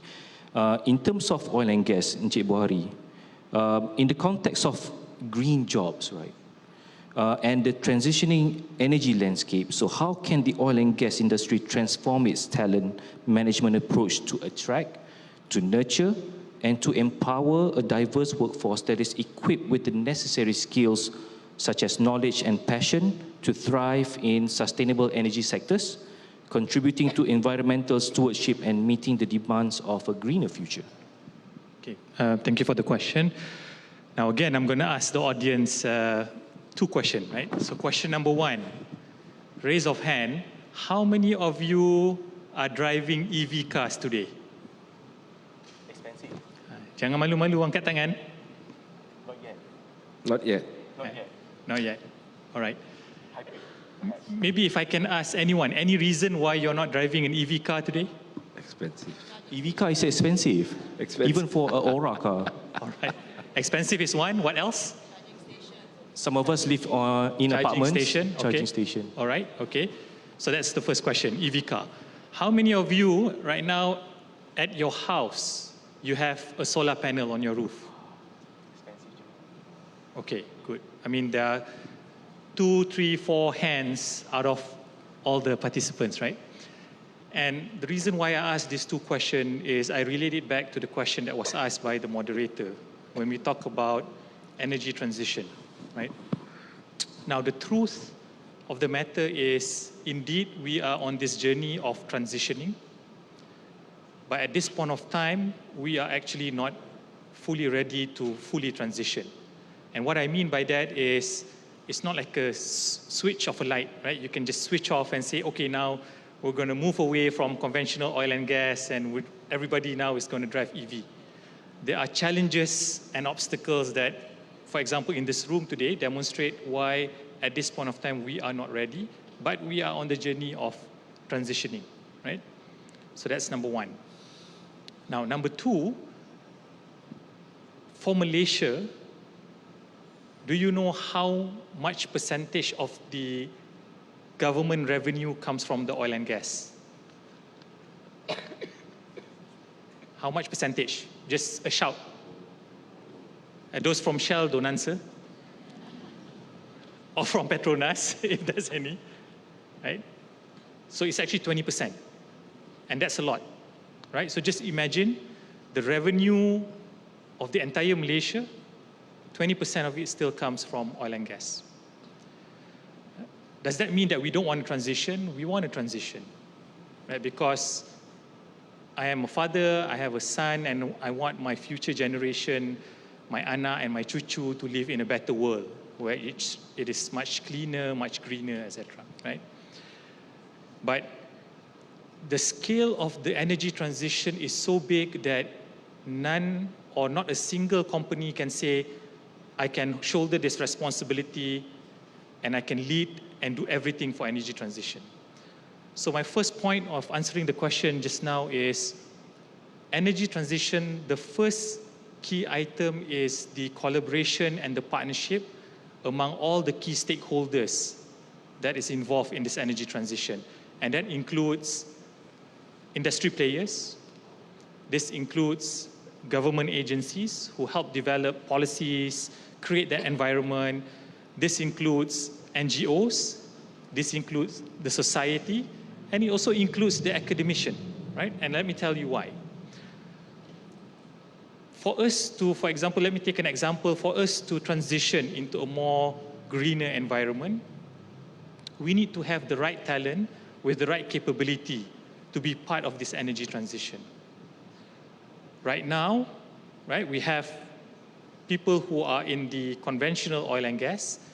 Some of the skill set we can use to bring them in, to utilize those skills into the energy transition. However, it is not sustainable because we need new crop of talent, sustainable pool of talent to help be involved in this energy transition. And to do that, we need the academia, the academician, the lecturers to be actively involved to say, hey, we need to redesign some of the curriculum that we have. We need to redesign some of the industry training that we have so that some of our students get more involved in this energy transition effort, right? The government then needs to play their role, have policies, have rulings, advocate to the society, to the NGOs. So that's number one. Everybody needs to play their part. Second, what my panel members have mentioned about skilling, reskilling, and upskilling. So if we really look in the oil and gas industry, it does not necessarily mean that we have to start from scratch. Everybody needs to kind of learn everything from ground zero. No, right? So we have, for example, mechanical engineers that we can actually learn and see some of the skill set that they have and how can we transition them into, for example, solar and wind, right? But to do this, again, they need to have a conducive environment within the organization that would encourage them to learn. Earlier, there was a question about what is the barrier to transformation. In my view, the biggest barrier is when an organization does not embrace adaptability. So for me, adaptability skill is extremely high or extremely needed when you want to transition between point A to point B, right? And for you to create an adaptability environment, you need to have a culture where it encourages growth mindset, or in Shell we call it learner mindset. And you need to also have an environment where employees or the society within that community, they are open to share their ideas. So in Shell we call it creating a psychological safe environment, right?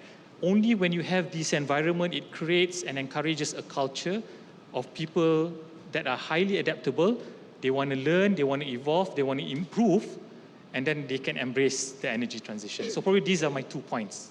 Thank you. Awesome. I guess Shell is really moving forward, right? It's like you using RON 97. It is just a quick question. RON 95 dengan RON 97, kenapa dia lagi mahal? RON 97. So actually, I use RON 95, right? Because it's more economical, and my car doesn't need RON 97. I think it's really the additive that is input in the oil that gives it a better quality, right? But if you want to try an even more premium, then you try V-Power Racing, the red one, right? But don't try the diesel one if your car doesn't accept diesel. Well, I guess when you say the right talent, right, and then redesign curriculum review, it sparked me another question. So what should we do in the Higher Learning Institute in order for us to prepare for green transition? I think one of the best practices that I've seen, and probably I can't mention the institution here, is we have institutions that are proactively reaching out to industry players, sitting down and say, hey, can we sit down and can we relook at some of the curriculums, some of the syllabus that we have? Can we sit down and can we look into how we design some of this industrial training program?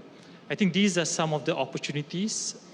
If the industry players, together with the academicians, sit down, it can help into a more smoother energy transition. Because, you know, when we speak to some of the academicians, they are extremely brilliant, right? And they have a lot of ideas, super smart.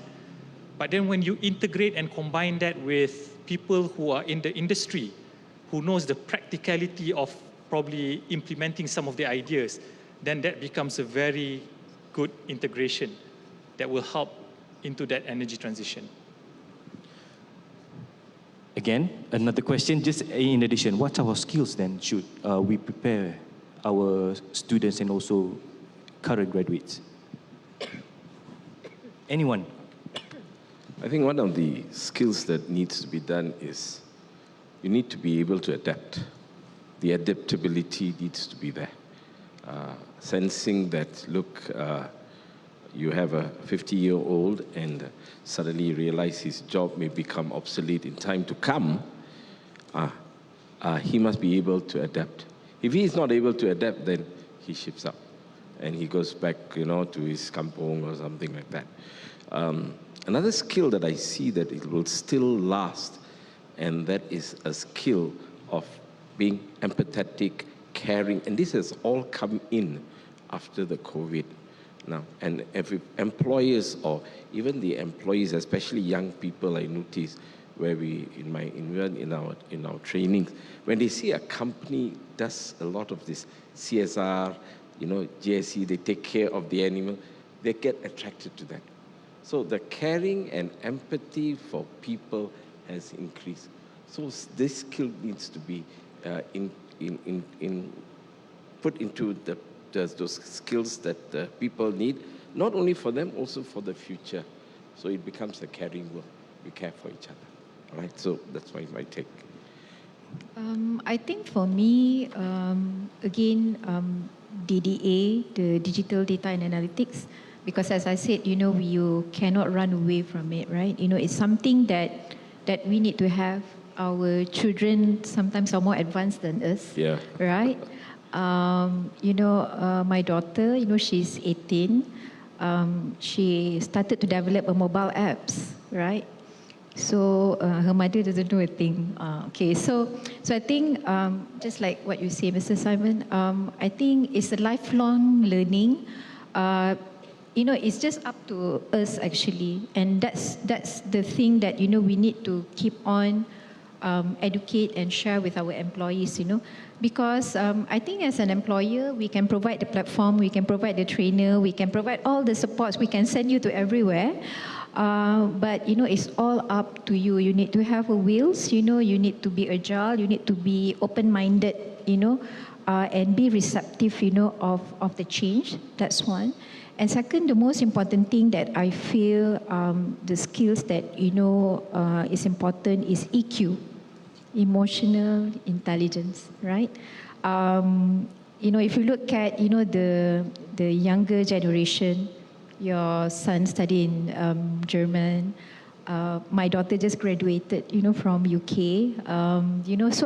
So they are very smart. Kids nowadays, they are very, very smart, because they have all the resources in front of them, right? And they have the baby boomers, the Gen X, Gen Y as their parents, who are willing to spend for their education. So they are very, very smart. But sometimes I feel that, the EQ is not there. Less empathy, the emotional intelligence is not there. And I think we can see this in the workforce as well.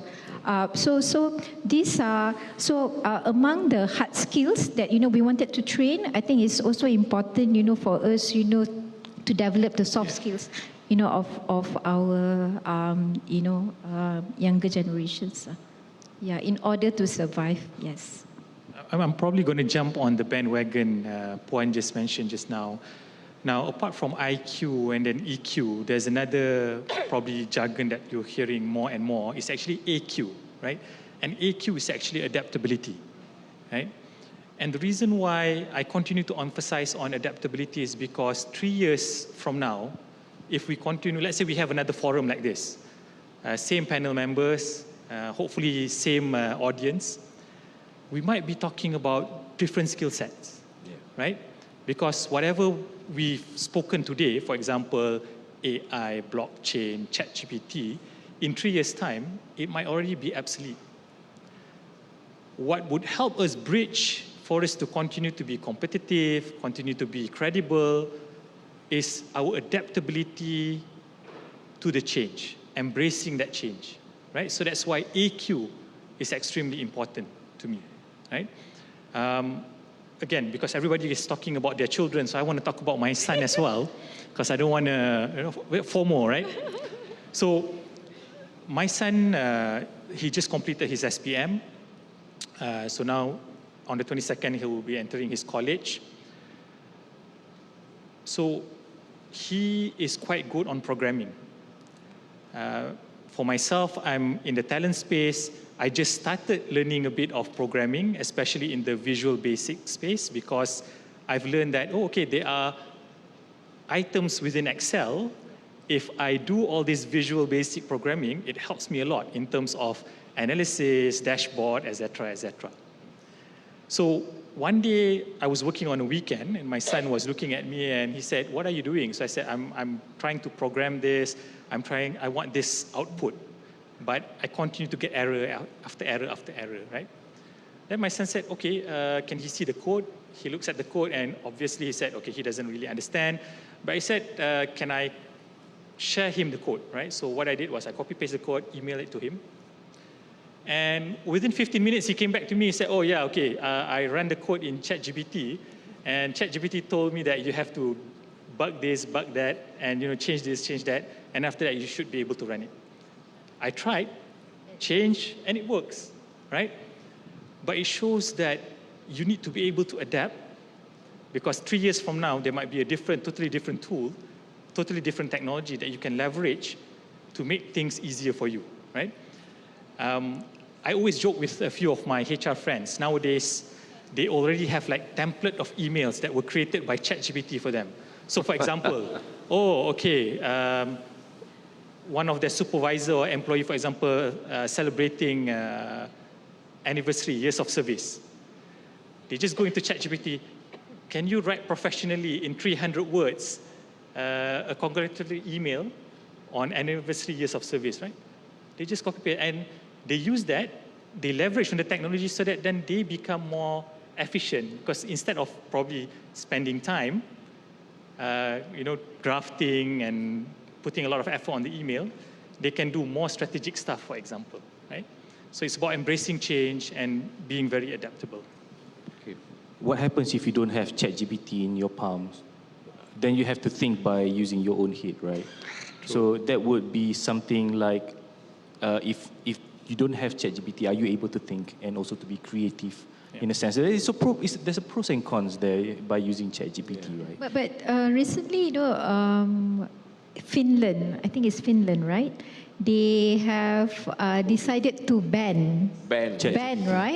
They ban ChatGPT, they ban mobile phone, iPad, everything to schools, right? And study has shown that the students become very active, very engaged, in the discussion. They think, they discuss, they talk to their friends. So I think, just like what you said, there's pro and cons lah, and I think we just need to have a balance in how do we actually see these two things, right? Take home note, use it wisely. So I guess in Higher Learning Institute as well, we always try to foster creativity, communication skills, teamwork, leadership, and not only soft skills. We also want to empower them, develop their psychological capital as well in terms of adaptability, great resilience, their EI, and perhaps other psychological capital as well.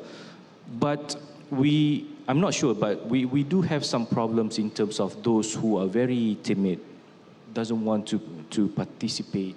We know that these students are capable of expressing their ideas, but they are very shy, they are very timid. How do you see that we can try to overcome that?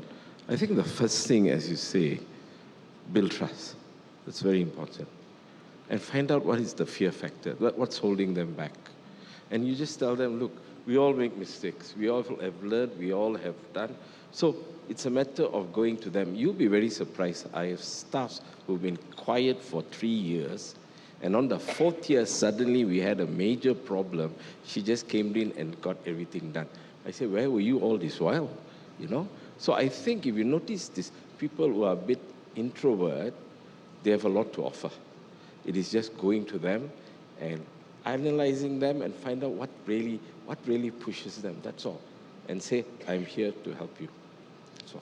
And I think for me, right, my experience, since we have lots of reps from IPTA and IPTS here, right? Okay, so when we interview candidates, okay, especially for our M graduates program, because this is like, I think it's similar to Shell.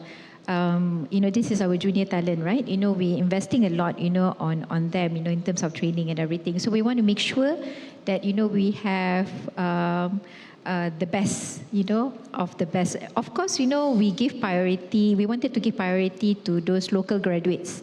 Okay. So, but I can see, right, even like in CIMB, when we interview students, graduates, from local university versus overseas, the confidence level is very different, I have to say. I don't know why, right? So even recently, we do have, I interviewed, right? So I know that, in terms of results, very smart. Actually very smart, like the results are very, very good, excellent. But when it comes to representing like themselves or, answering questions, they have a challenge, because nowadays, right, I'm not sure about Shell, but, for us, in MBank, when we interview, we don't ask about what have you learned, what did you do? I will ask, okay, there's actually a tree, there's actually a plant behind me. Is it fake? Is it an artificial plant or a real plant? Right? There's no right or wrong answer, right? Basically we just want to hear your thoughts, your thought process, right? So if you say it's an artificial plant, why? Is it because, the color is like too green, Yeah, the observations, right? I've personally found that, they struggle, when we ask these types of questions. Can I just answer that? I think the cultures between the Asian and the exposure, Asians, parents tell you, you sit down. So this kind of submissive culture has come. Whereas in the West, US, Australia, they're given the chance to talk. But sometimes they over-talk as well. They over-do as well. So you may see that's the difference when we have that. But I have actually, for internship, I've actually brought people from our local universities, give them an opportunity. And some are really, really good. But you see, the problem is they didn't have an opportunity to go overseas. I was working with one employer, a big conglomerate. The boss always tells me, Simon, don't take the rich kids to come and work with us here. They always find a loophole and they leave. Give kids which are deserving, who's hungry for the job. So that's what I did, and we didn't have a talent shortage after that. What about Shell? What was the experience on fresh grads? I think if I look at the fresh grads entering Shell, I think it's quite a mix, right? Because we do have those who come from local university that perform even better compared to some of the grads that comes from overseas. I think probably sometimes what they went through in terms of their experience locally really helped shape their confidence, how they articulate ideas and opinions. So I think that's really important if we look at it from a local landscape. And I do agree, if we look at overseas, for example, the environment, probably because they go overseas, they have to survive, it's more challenging, they have to, whether they like it or not, I have to articulate my idea to someone who is foreign. Because I'm a foreigner, I need to force myself to speak in English, right? I need to articulate my idea. Then that kind of helps build a bit of character, develop how they communicate. And I think for us here locally, we need to also think of how do we kind of learn from that and help support and develop our local graduates. Because I do agree, in terms of how smart they are, in terms of their intelligence, it's comparable, right? It's comparable. Probably these are some of the certain pockets that we need to look into so that we can help our local grads flourish much better in the industry. Awesome. Thank you very much to all the panelists. I guess I think there will be a lot of questions from the floor, and I really, really, really welcome any questions from the floor to the panels. I guess maybe you can mention your name, where you're from, and what are the questions, and what is the question to. Please.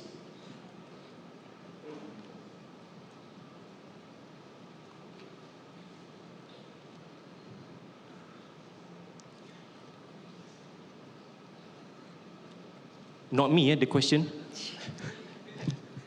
Okay, hello, good afternoon. I would like to ask this question to Mr. Ahmad Bukhari from Shell. We embrace the renewable energy that we were talking about just now, the adaptability, right? So I'm just thinking about our next generation, our graduates. What do you think about those who are in the line of oil and gas? The sustainability of, in that line, in that supply chain of oil and gas, when we are adapting to the new technology on the renewable energy. Thank you. All right. Thank you so much for the question. Great question. We get that a lot, even from our employees internally within the company, because there's this growing concern. Is my line of, for example, if I am in development and exploration, for example, am I in a sunset group of roles, right? Where in the next 3 or 4 years, it might no longer be there. So I think if we look at realistically the oil and gas industry, it will still be around for many, many years. I truly believe that it will still be around until I leave Shell or I retire from Shell, right? What is important is that the individuals or our employees or our colleagues that are currently operating in the conventional oil and gas line is for them to embrace change and see what can they learn, what can they build to make sure that we are able to deliver a much cleaner, less carbon oil and gas to the user and the consumer, right? And that might require a bit of tweaking in terms of how they have done things before and how they want to do it moving forward. Yeah? So as I mentioned earlier, if we look at this energy transition journey, it doesn't necessarily mean that now whatever skills that you have, for example, mechanical engineering, rotating equipment engineering, now everything is obsolete, right? Some of these skills are still very crucial and important short-term, mid-term, and you can evolve them so that you can actually bring some of these skills into the energy transition moving forward. So it's about being able to communicate to these employees why they want to change. At the same time, you have an organization that creates an environment that would encourage them to adapt and also wanting to embrace change. So I would probably answer that question in that way. I hope it answered your question. Thank you. Thank you very much. Any other questions, please?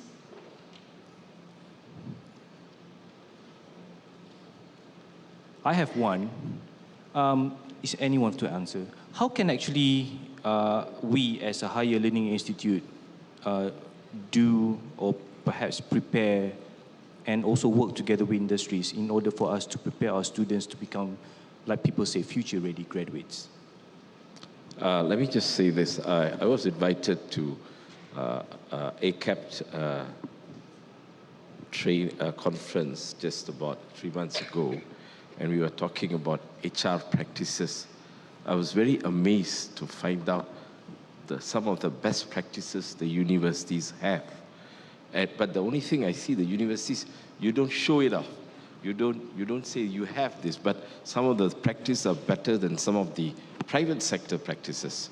Now, I would suggest that create more interaction with us, the private sectors and players there. We could actually work together to develop and get things done. We are working with, as MIHRM, we're also working with government-linked companies to see some of the HR practices, but it doesn't stop there. It also looked at the soft skills like leadership. It looked at any areas that even affected the top management. So I think it is a start, is a change of mindset. You guys must stay, okay? It's time to see and how we can work as good as the private sectors. But frankly speaking, when I saw some of the HR practices, they were amazing from the universities.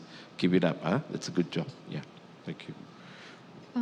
I think for me, it will be, I think Mr. Bukhari did mention this just now, in terms of, the collaborations, between the IPTA, IPTS, with also the industry, like, for banking, for example. I think first and foremost, again, the module, because sometimes, just like what you mentioned, whatever that, in the syllabus or in the modules, right, actually it's not relevant anymore. Right, so I think that one needs to be refreshed, and perhaps it will be good to get industry expert work together with the industry experts to actually work on the module, so that by the time the student graduate it's relevant, right? They talk about the latest. I think that's one. And second, to have like a sharing session or OJT, like on-job training. Just internship is one, but internship is a very formal, right? It's like very structured. You can always do like informal, where we can actually share things. So if let's say you have like your banking students, who actually wants to have like an experience, working in a bank, like in branches, what are the process, things like that. We can always work like a day program or 2 days program, for them to have a feel. Yeah. I think probably just one more thing that I want to mention is get the student involved in working on real business challenge that is faced by the industry, right? So I know there are a couple of institutions right now, they already have some of these good programs where they send their students who are interested, who is passionate, to work on some of the real life business dilemma that is faced by some of the organization and corporation here in Malaysia. And I think that gives them the level of exposure and also the level of interaction and also the skills that is needed for them to go into the workforce. Thank you very much. We have a question from the floor.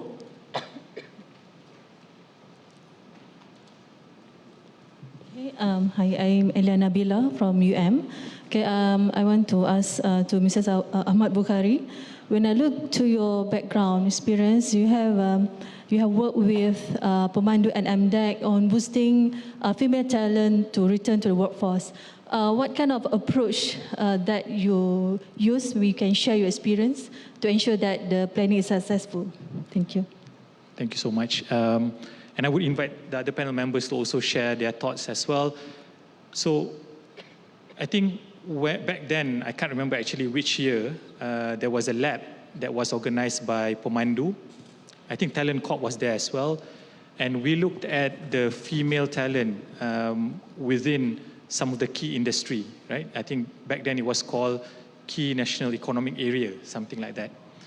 And we realized that there's this scenario where at a certain level of seniority, there's a huge cliff drop of the female talent within that industry and within that organization. So when we dig deeper, we found out that some of the female talent, when they reach a certain level, they make choices in their life, right? Whether, okay, I want to continue and progress and become the CEO, I want to become the total rewards VP, or I now want to prioritize my family, right? Because it's challenging, and therefore I leave the organization. Or there were also situations where they go on maternity, and they don't come. And then it's hard for them to come back into the workforce, and therefore they decide to leave the organization. So at that point of time, my role was really to share some of the best practices that we had in Shell. So Shell, we started to pioneer the flexible working arrangement back in 2007. And in 2007, it was really the approach of masuk pukul 7, balik pukul 4. Masuk pukul 8, balik pukul 5. But that was back in 2007. And then we started to evolve our flexible working arrangement because we realized how important it is for us to retain our female talent, right? And therefore now I can openly say that our flexible working arrangement really focuses on the quality of the delivery, right? Because you can be in the office for 11 hours, but you can be on TikTok for 11 hours. Versus you can also work from home for 11 hours or 6 hours, but you can deliver really quality work, right? So focus on that. The second part is really having good policies that are supportive of our female talent, right? So for example, some of you might have seen and read, in Shell, our maternity leave is 4 months, 16 weeks. And now we recently introduced paternity leave for 2 months. And the reason is because we believe the husband and the father plays an important role to support the mothers when they go through that journey, right? Although sometimes we get female employees coming back to us and say, hey, can you cut the 2 months to only 1 month? Pening kepala lah husband di rumah. Kan? But we provide all those policies to support. And also, we have a lot of focus group programs, and we have focus groups such as Embrace Parents, Embrace Mothers.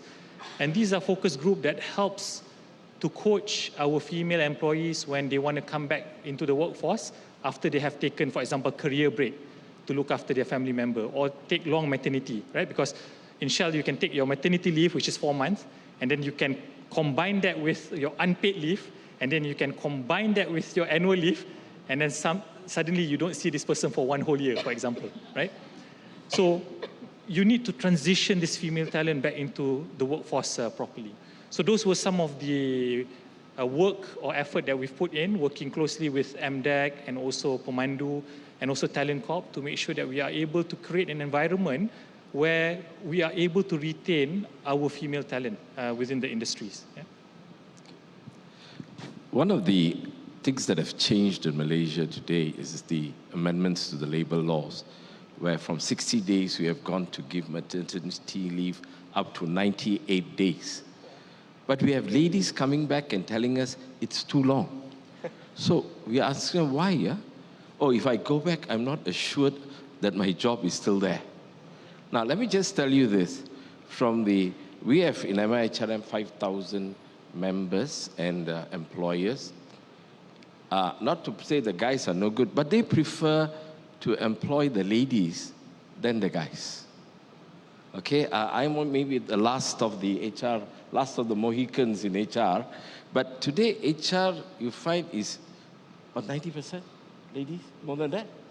Okay, so they are the best people to handle HR, and employees are seeing the real talents coming out in women today, and they want them at the workforce.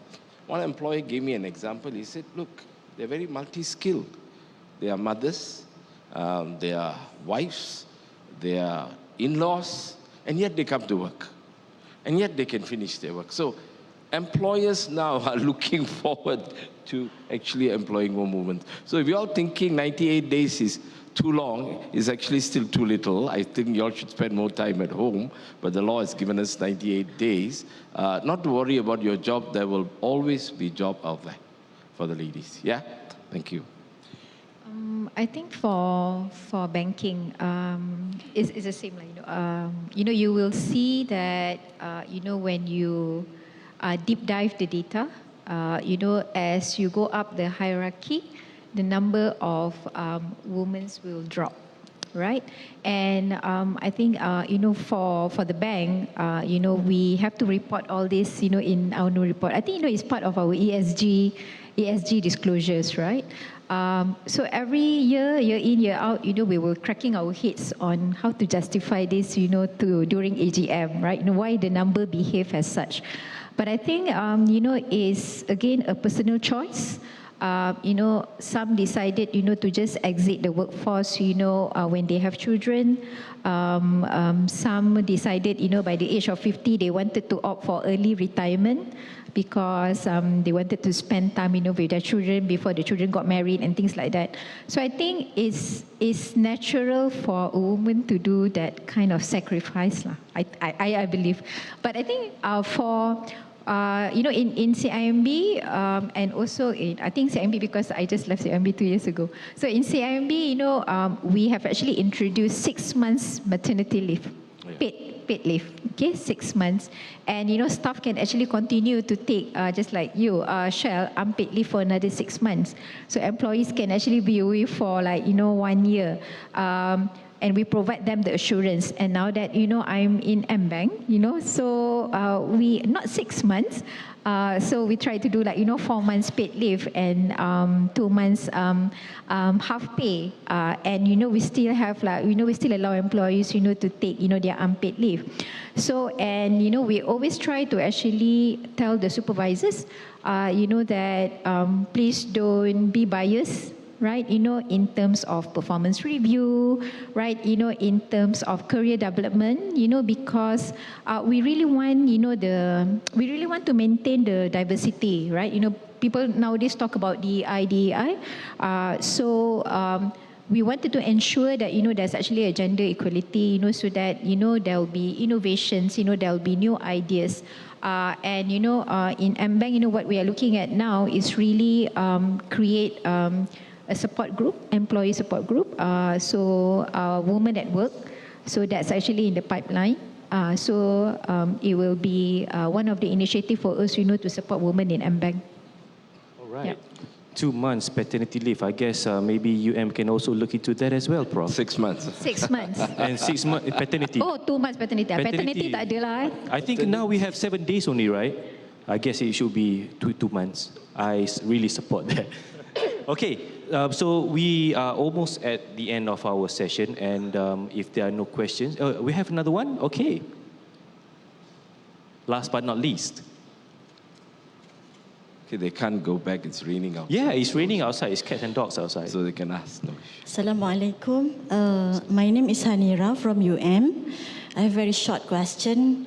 I just want to know whether that do we need to have different approaches for those who want to join the public sector or the private sector, because we know that the mission, to develop the competencies, because we know that the mission is different. People commonly say that private sector more on serving the nation, public sector more on serving the nation, and private sector more on generating profit. Thank you. Anyone? Okay. Let's go for banking first. Banking is making money. Yes. Okay, so I think the question is actually whether we need to have a different competencies, is it? Yes. For the private. For the private and private sector. My answer will be no. My answer, you should have the same competencies, the same skills, the same, requirements, because of course, the expectation is different. You are right, the mission is different, right? So if you work with government, people will always say that, okay, come and do national service with the government officers, right? But I feel that, in terms of what is required is the same, because we want to make sure that, you are able to move, right? Talent mobility, you can move from industry to industry, that's one. And then we also want to make sure that, regardless, whether you are in IPTA, whether you are in public sector or private sector, when you do your work, you do at the best that you can. So, my answer to that would be no differentiation. We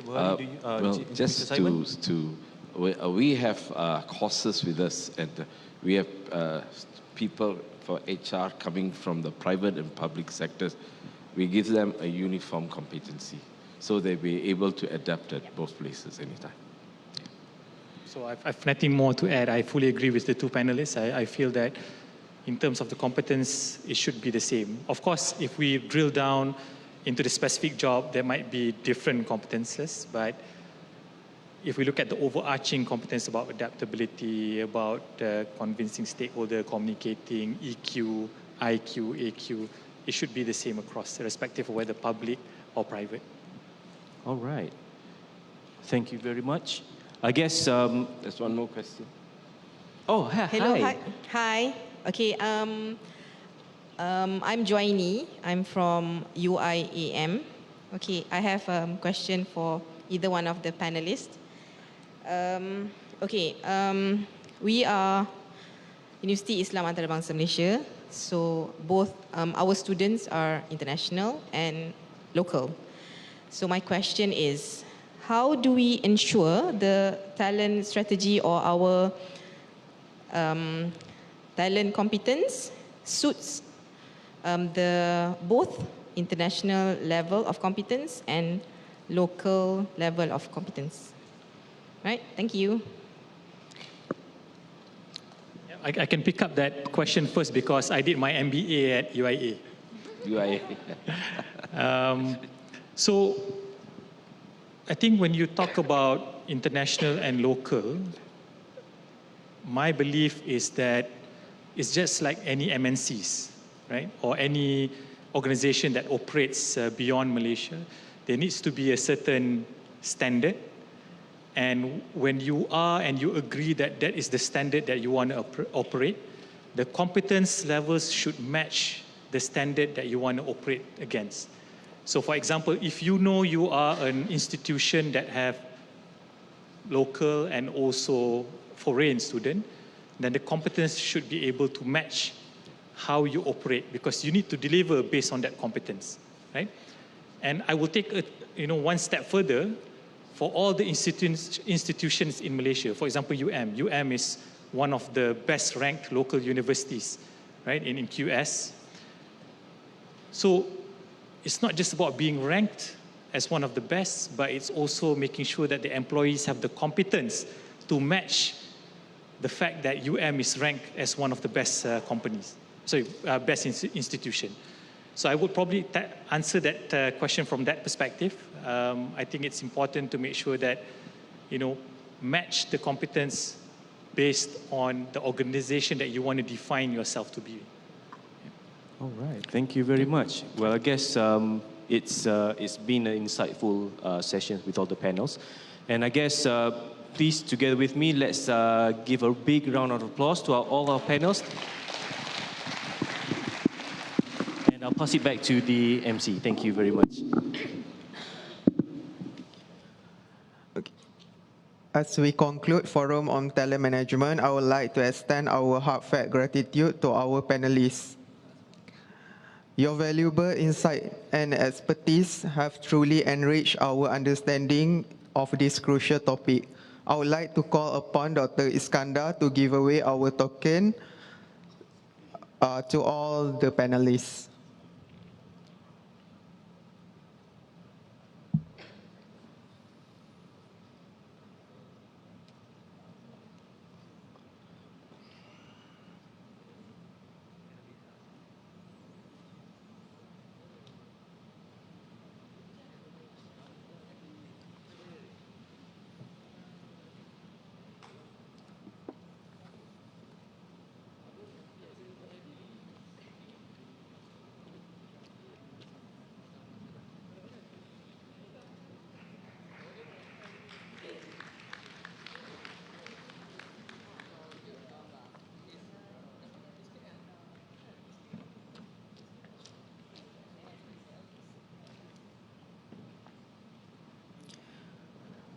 Ladies and gentlemen, as the curtain draws on this remarkable one-day seminar centered around the dynamic themes of workforce of the future, we find ourselves both inspired and empowered. I have a couple announcements before we end today. First, kindly scan QR code for the feedback form on the table. For those wanting to take a bus to the hotel, please gather at the foyer. Our session for tomorrow will start at 9 a.m. sharp, so please arrive in time. For those who haven't claimed the token, please come to the reporter table here, over here.